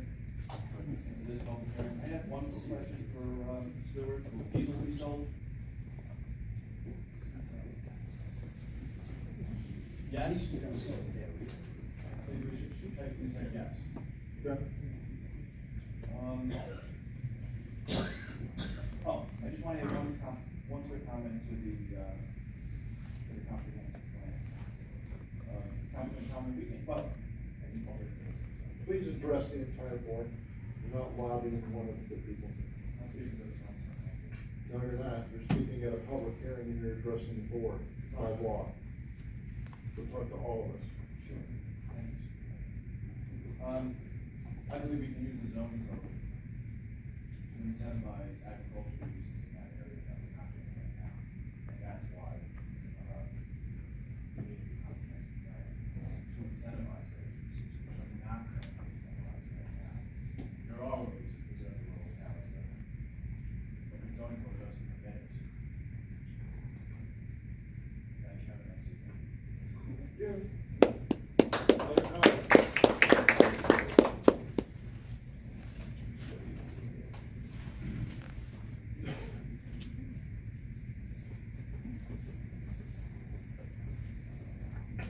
Good evening, everyone.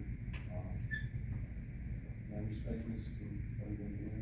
I've been living in Lagrange and Hillside for 2 years. And I love a lot of things about it. The open fields, whatever few forms of that, the cattle.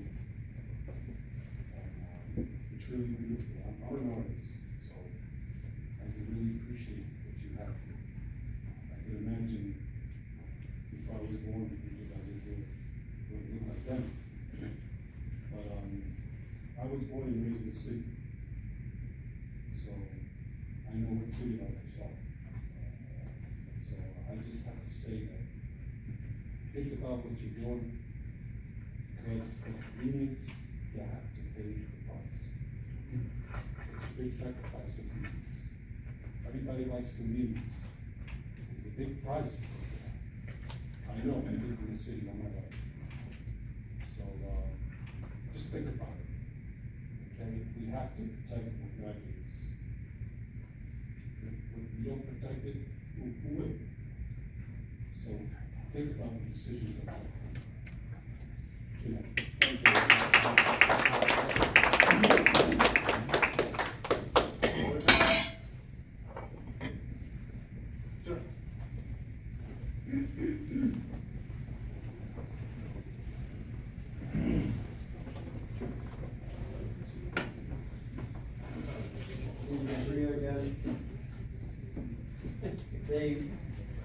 It's a little show there.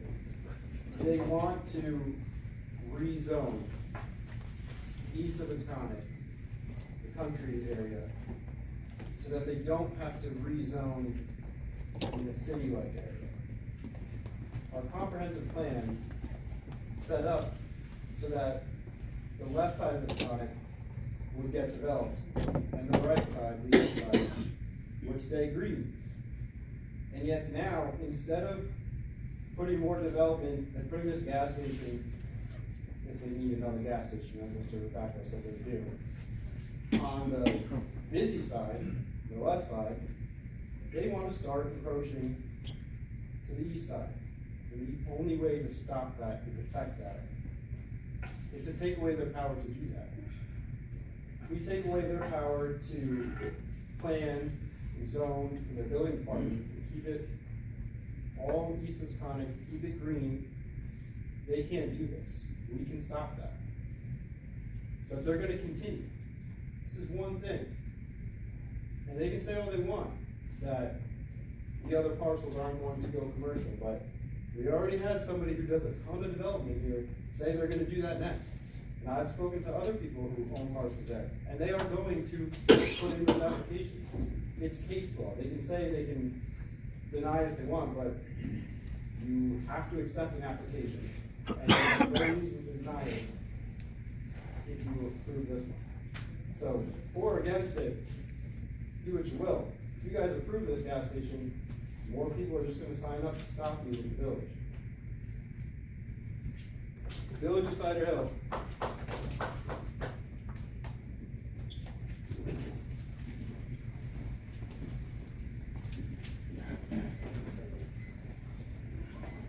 Thank you. I'd like my comments from the floor incorporated including the last about both groundwater and aquifers. I have two questions about things that are already kind of raised for the committee. One is in terms of local law that actually stand in the way of this project, specifically I think it was raised in terms of the handout that was given to all of you. And then secondly, in terms of the report that's been quite challenged in terms of its accuracy and certain items within it, which is the basis of everything we're discussing tonight. What is the accountability around presuming the third party prepared that? Why can they not just do it in one for free if there are actual accuracies in there? And what is the recourse if we're paying for studies that are poorly constructed? Well, it's the opinion of a person. It's not necessarily the opinion of the board. The report that we're talking about was defective. So that's my response to that. Regarding the handouts that were given to us by attorneys, I haven't read them, so I can't comment.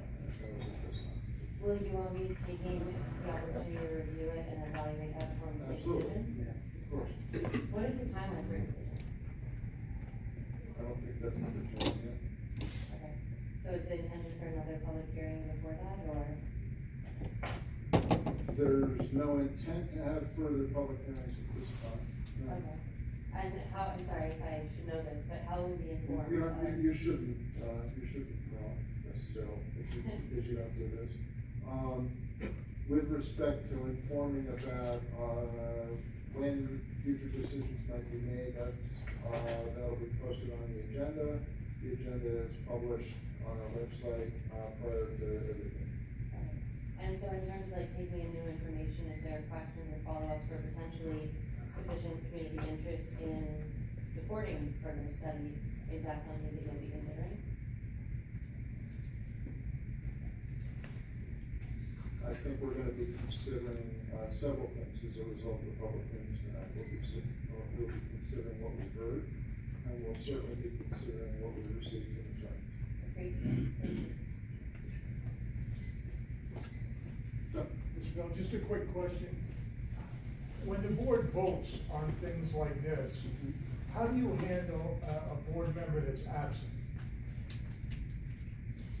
If a board member is absent. If you're going to have a vote and you're absent for the vote, what happens? The people who are here vote. And the person Okay, who's so not it here doesn't- has no vote. It doesn't have to be the full board then, to vote? No, you need a quorum. Okay. In Thank order to you. vote. Thank you. Yep. Anything else? One last thing. The gentleman from Stewart's, geologist, engineer, not sure, sincere, appreciate everything you guys do and all the safety measures. I was just about to leave and I ran into Jane Horst, who's another Lagrange resident, and she's a pilot as well. And she just looked at me and she says, Dieter, stuff breaks. She didn't say stuff, but quick C5 story. Coming out of Ramstein, second Gulf War.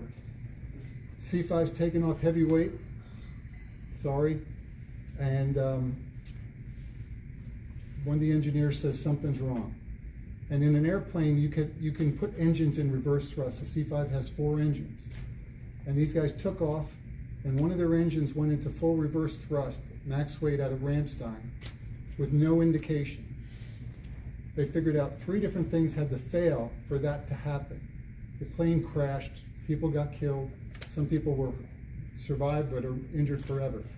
But as many safety things as you come, and I'm sure the changes to your design over the years and the extra sensors and everything is a result of mistakes. That's the way it is in aviation. Every time something fails, you try to make it better. But I'm just saying nothing is foolproof. Things always break. That's all I got. I just have one last question, if you don't mind. So what you're saying is you're right at meeting our public hearings, and so the residents of Lagrangeville really don't have a say in what's going to happen, just you guys have a say in it? The procedure for these kinds of changes are that they're voted on by this board. There's no process for the people to vote individually on these kinds of things. Correct. So we don't, us as residents who pay our taxes for all our lives, have no say in whether our land gets zoned. I might interrupt you and say this isn't your land, this is someone else's land. No, our community land. And the answer to your question is no, you do not get, the public does not get to vote on whether someone who owns a parcel does something on that parcel or not. That's correct. Okay, but just not that many years ago, I'm gonna say 10 years ago, our commercial was not allowed in Grangeville in certain areas. Because I know that, I was looking to buy a commercial property that they said was no longer able to be zoned commercial.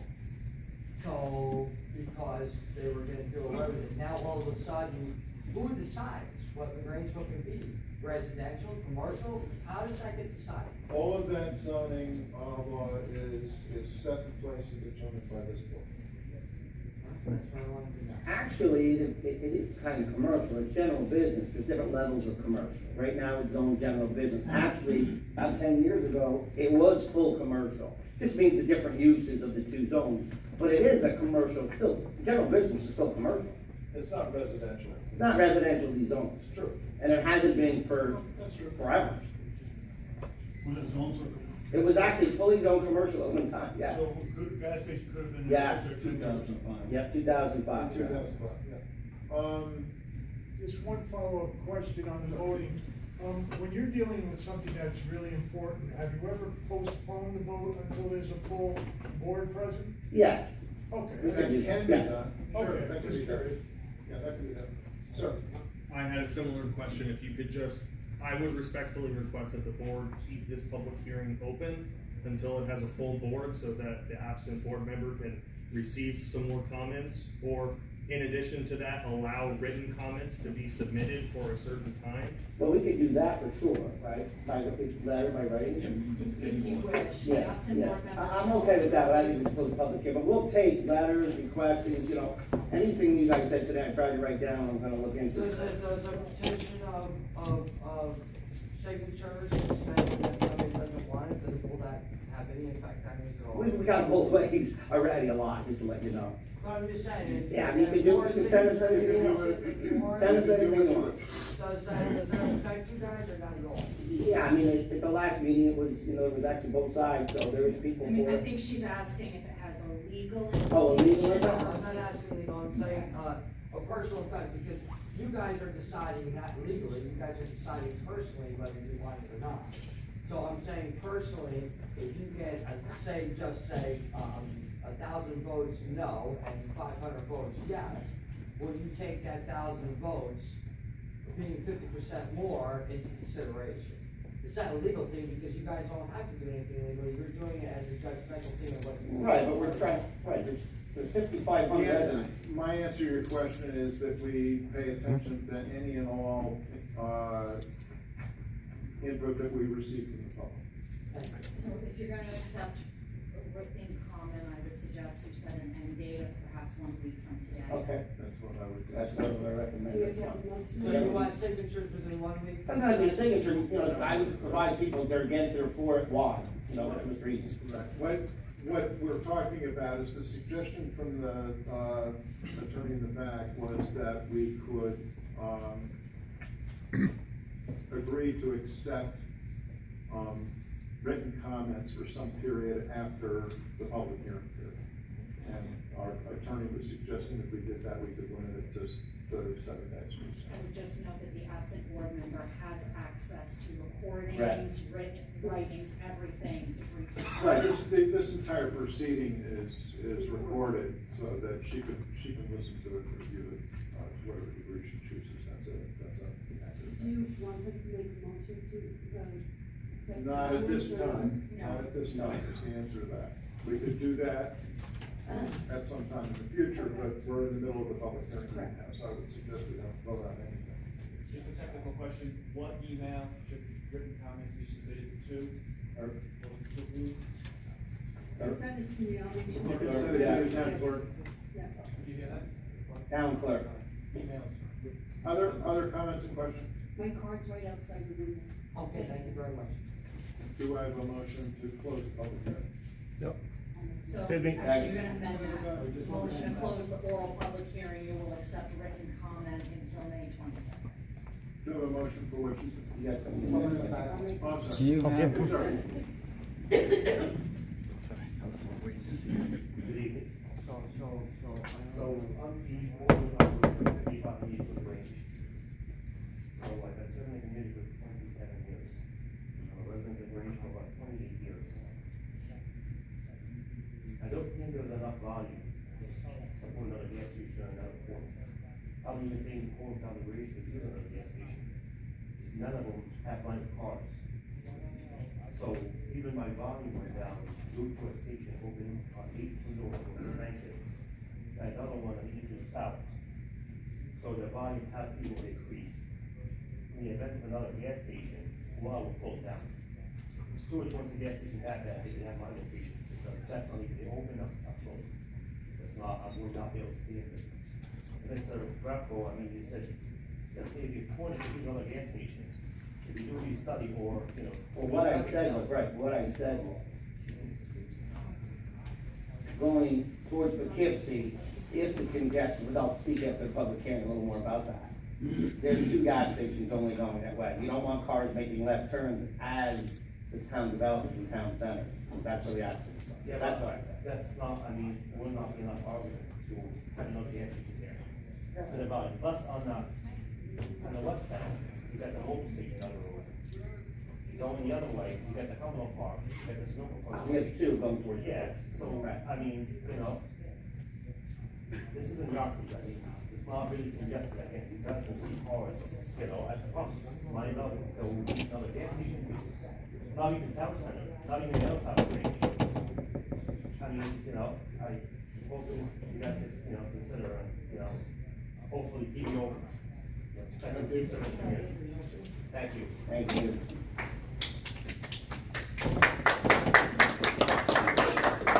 Mike Delancey, I'm Ron Ward again. I'm not a, what do you call it, steward, employee, nothing, okay? But I'm gonna tell you up in Germantown, which is, I think, much more rural than this, the way it was probably 35 years ago here today. And that intersection on 9W, there's 2 gas stations and a Stewart's gas station with full gas, okay? And their gas, you know, I think most of the money is not made from the gas, it's made from the stores. And that's been said here before. And my view is that competition is good. And if you look at the gas station, the corner right there right now, that is on the go, it is always 10 to 20 cents more than the Shell gas station and the Exxon in the town center. Okay, it is always more expensive, all right? So competition is good for business. And if you got, you know, I'm retired now, my money's limited, all right? 10 cents more, 20 cents more a gallon every time I go there means a lot to me. But again, if Germantown, as small as they are, These 3 gas stations in that area, and they're busy, okay? You know, I can see the need for more gas station here, because the gentleman just said he moved here 2 years ago, all right? How many people have moved from the city since COVID came and moved here because they just moved up? And it's too close to the Conic, and they still have to commute, some of them have to commute now. So 600 more condos or establishments in the town center, 700 more homes in the area, there's gonna be more gas needed. The competition is good, not just even for, I'm gonna say the gas is good, but the price of bread, maybe an egg sandwich in the morning. Thank you very much. And by the way, you're talking about safety, the 3 safety flashes on the C5A.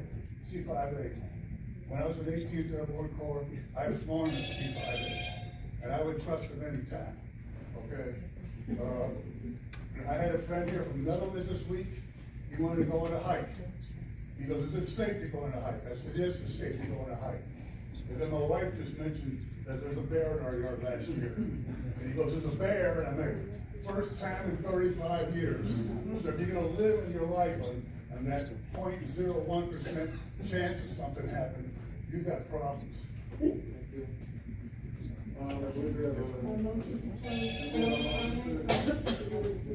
and go to second. All in favor? Aye, all opposed, carried. I'm going to recommend we hold off on taking any action on these, to give us a chance to review the information we've received tonight, and in particular, the emails that we've received from attorneys with that. I agree. All right. Next up is correspondence. It is the Maple Farm. For those of you who are here, you're welcome to stay. But that's going to conclude our discussions and actions on this. We're going to move on to the rest of our things. All right, so next up is notes from attorney Maple Farm. The deal here is this guy is putting up a building in his property. I'd like to get her.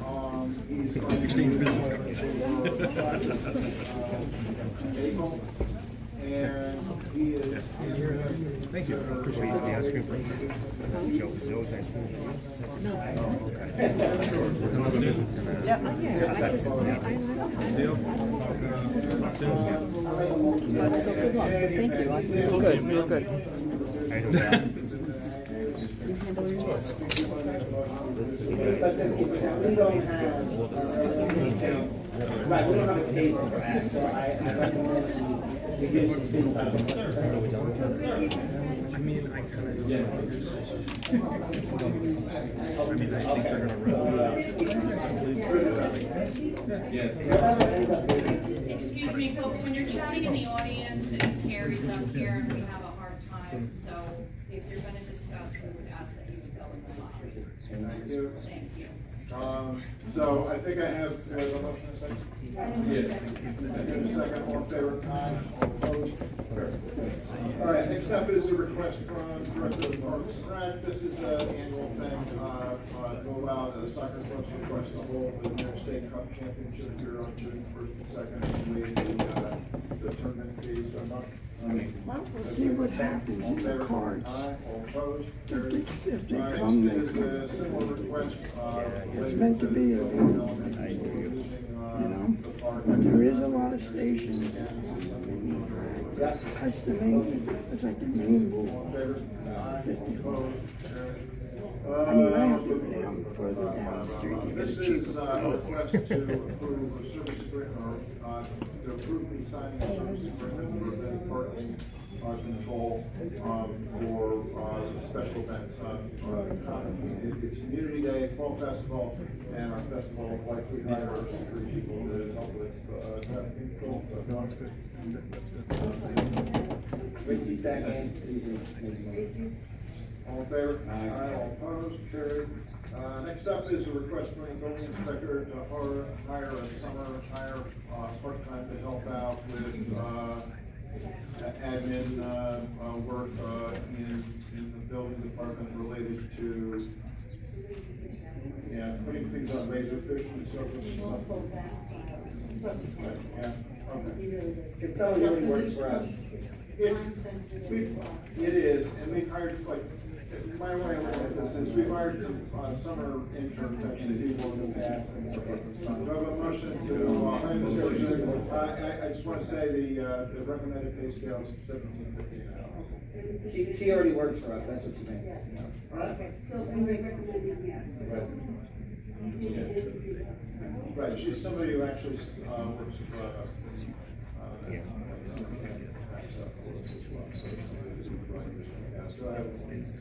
Yeah, you got it. Fair, all right.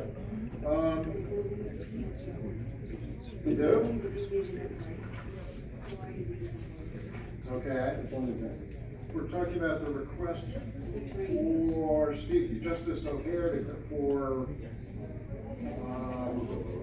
two clerks to go to the magistrates. This is the renewal education. You're saying it's not 15, it's 25?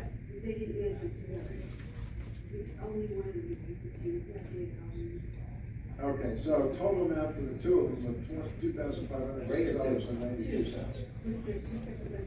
$2,506.92 for the two of them. Do you have a motion? I'll make a motion. Okay, do I have a second? All in favor? Aye, and you're abstaining? Okay. Similar request for Cindy, and that one sound right in? So they're the same amount. I don't know how I feel about it. You know, we could just give them back their amount, make them faster. Additional amount being able to be done. Okay, so the number we're authorizing here not to exceed $2,559.38. Do I have a motion? You have a second? All in favor? The clerk said. You're abstaining again? No. You don't want your vote on this? Oh, because, I got it. I figured it out. Next request is from our deputy, our assessor's office asking to us to authorize, Michelle to take online, an online education thing for the cost of $445. You take it online. And, all in favor? Aye? All opposed? Good.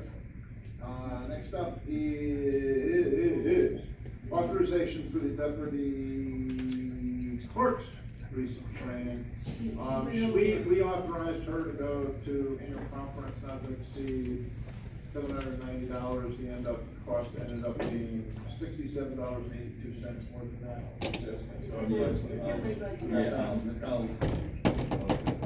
And all in favor? Aye. All opposed? Good. Next up is a request for a filming permit.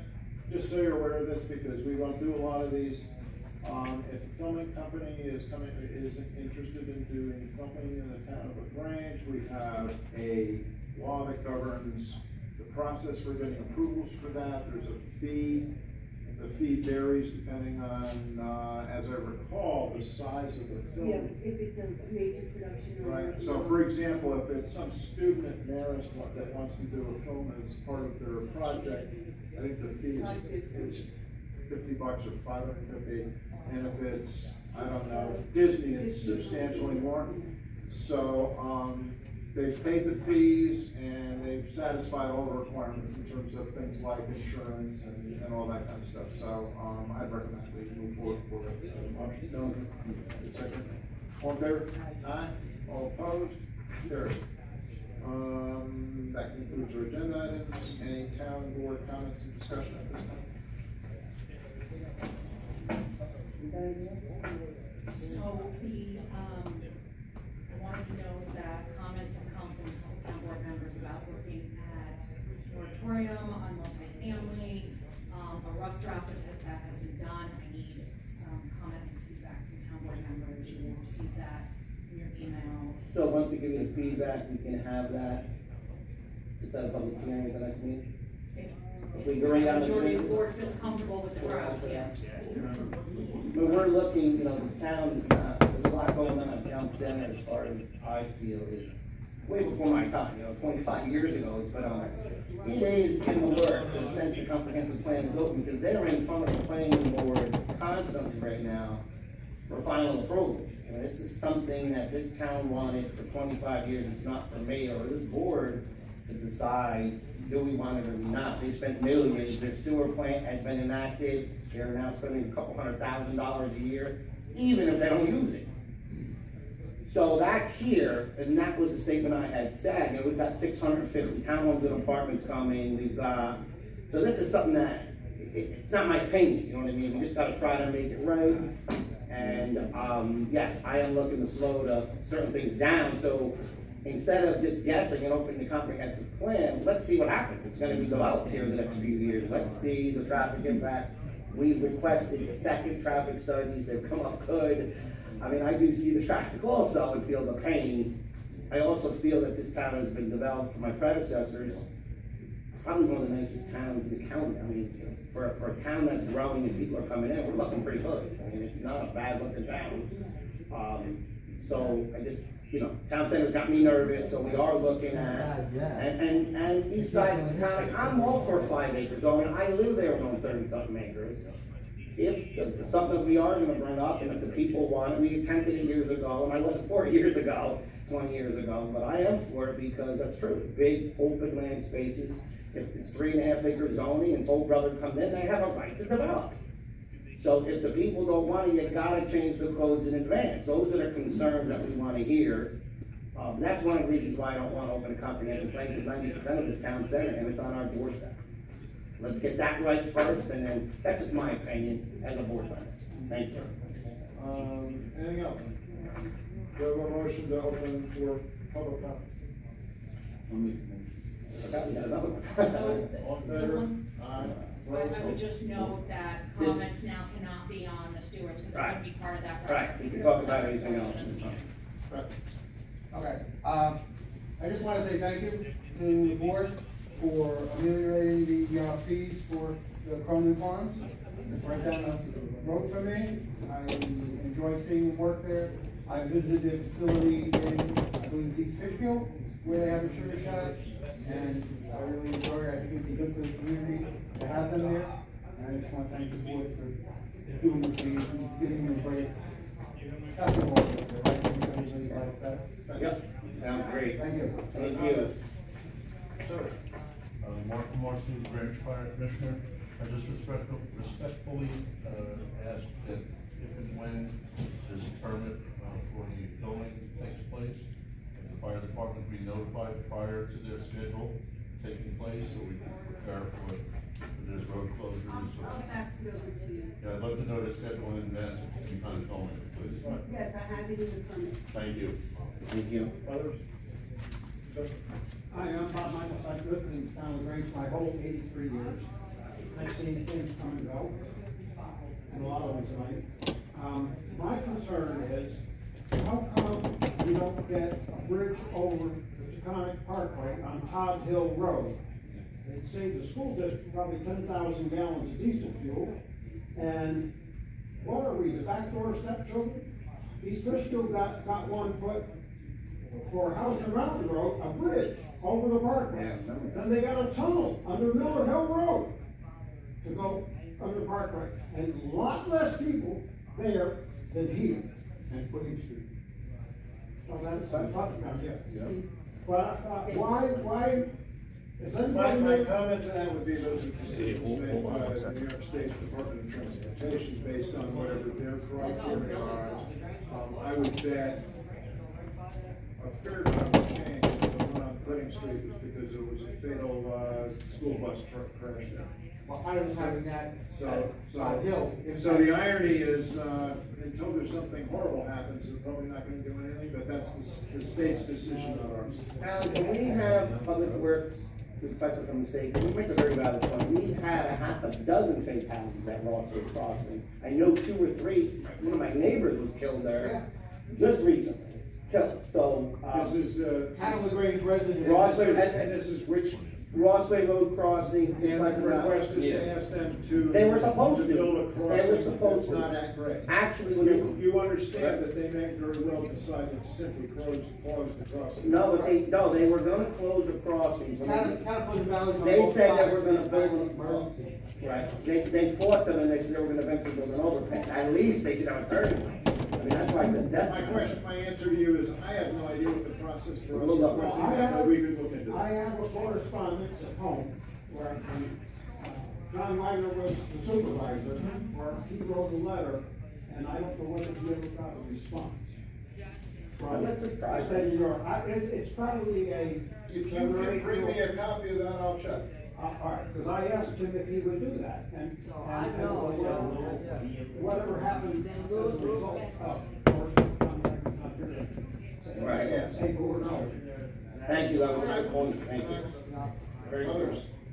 Motion to close the public comment? All in favor? Aye. All opposed? Carried. Motion to adjourn. No, thank you for everybody for coming. All in favor? Aye. All right.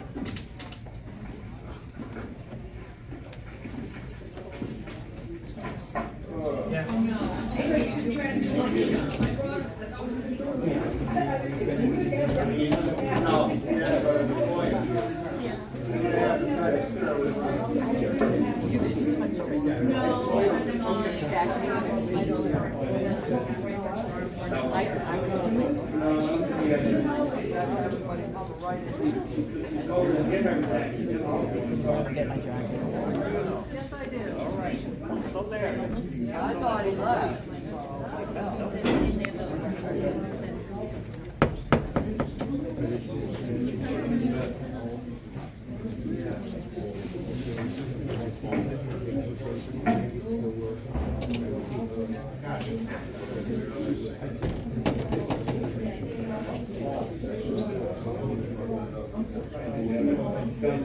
I agree, that's been how many years since they closed? No, they closed for making all that, but there was a death there actually involving state. Yeah, look at this. Electronic card. Same thing, and we've had several cases.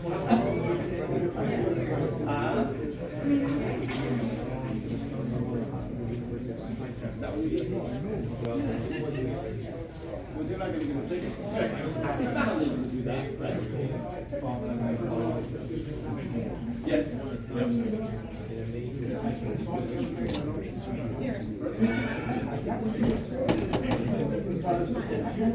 That's my trip. So, the state determines traffic different than we do. A 30-minute line, not traffic to the state. Why do you think it's traffic? Well, I do consider it. Say if they do seven, I don't want to sit down with that, I'm not just against it, I'm just letting you know my concern. Everything better. If traffic takes 45 minutes every day, leads them to believe a lot of development getting shut down.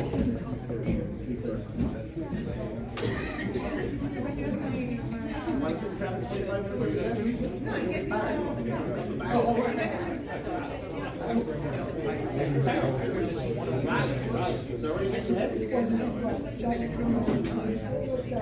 And the problem is school can keep building.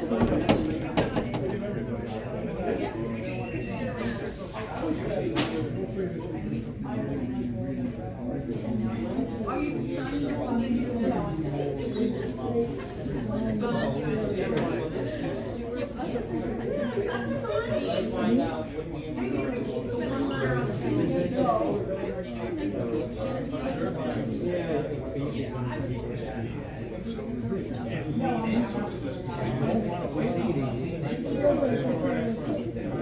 Me too.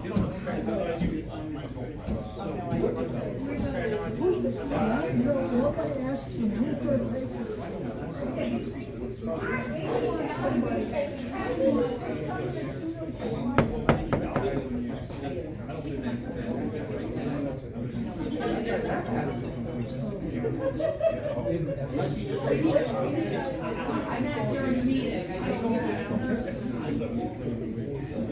If we leverage it, make it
Proud of you, you're not cleaning up. I know, I'm proud of you. Yes, but they need to do they need to direct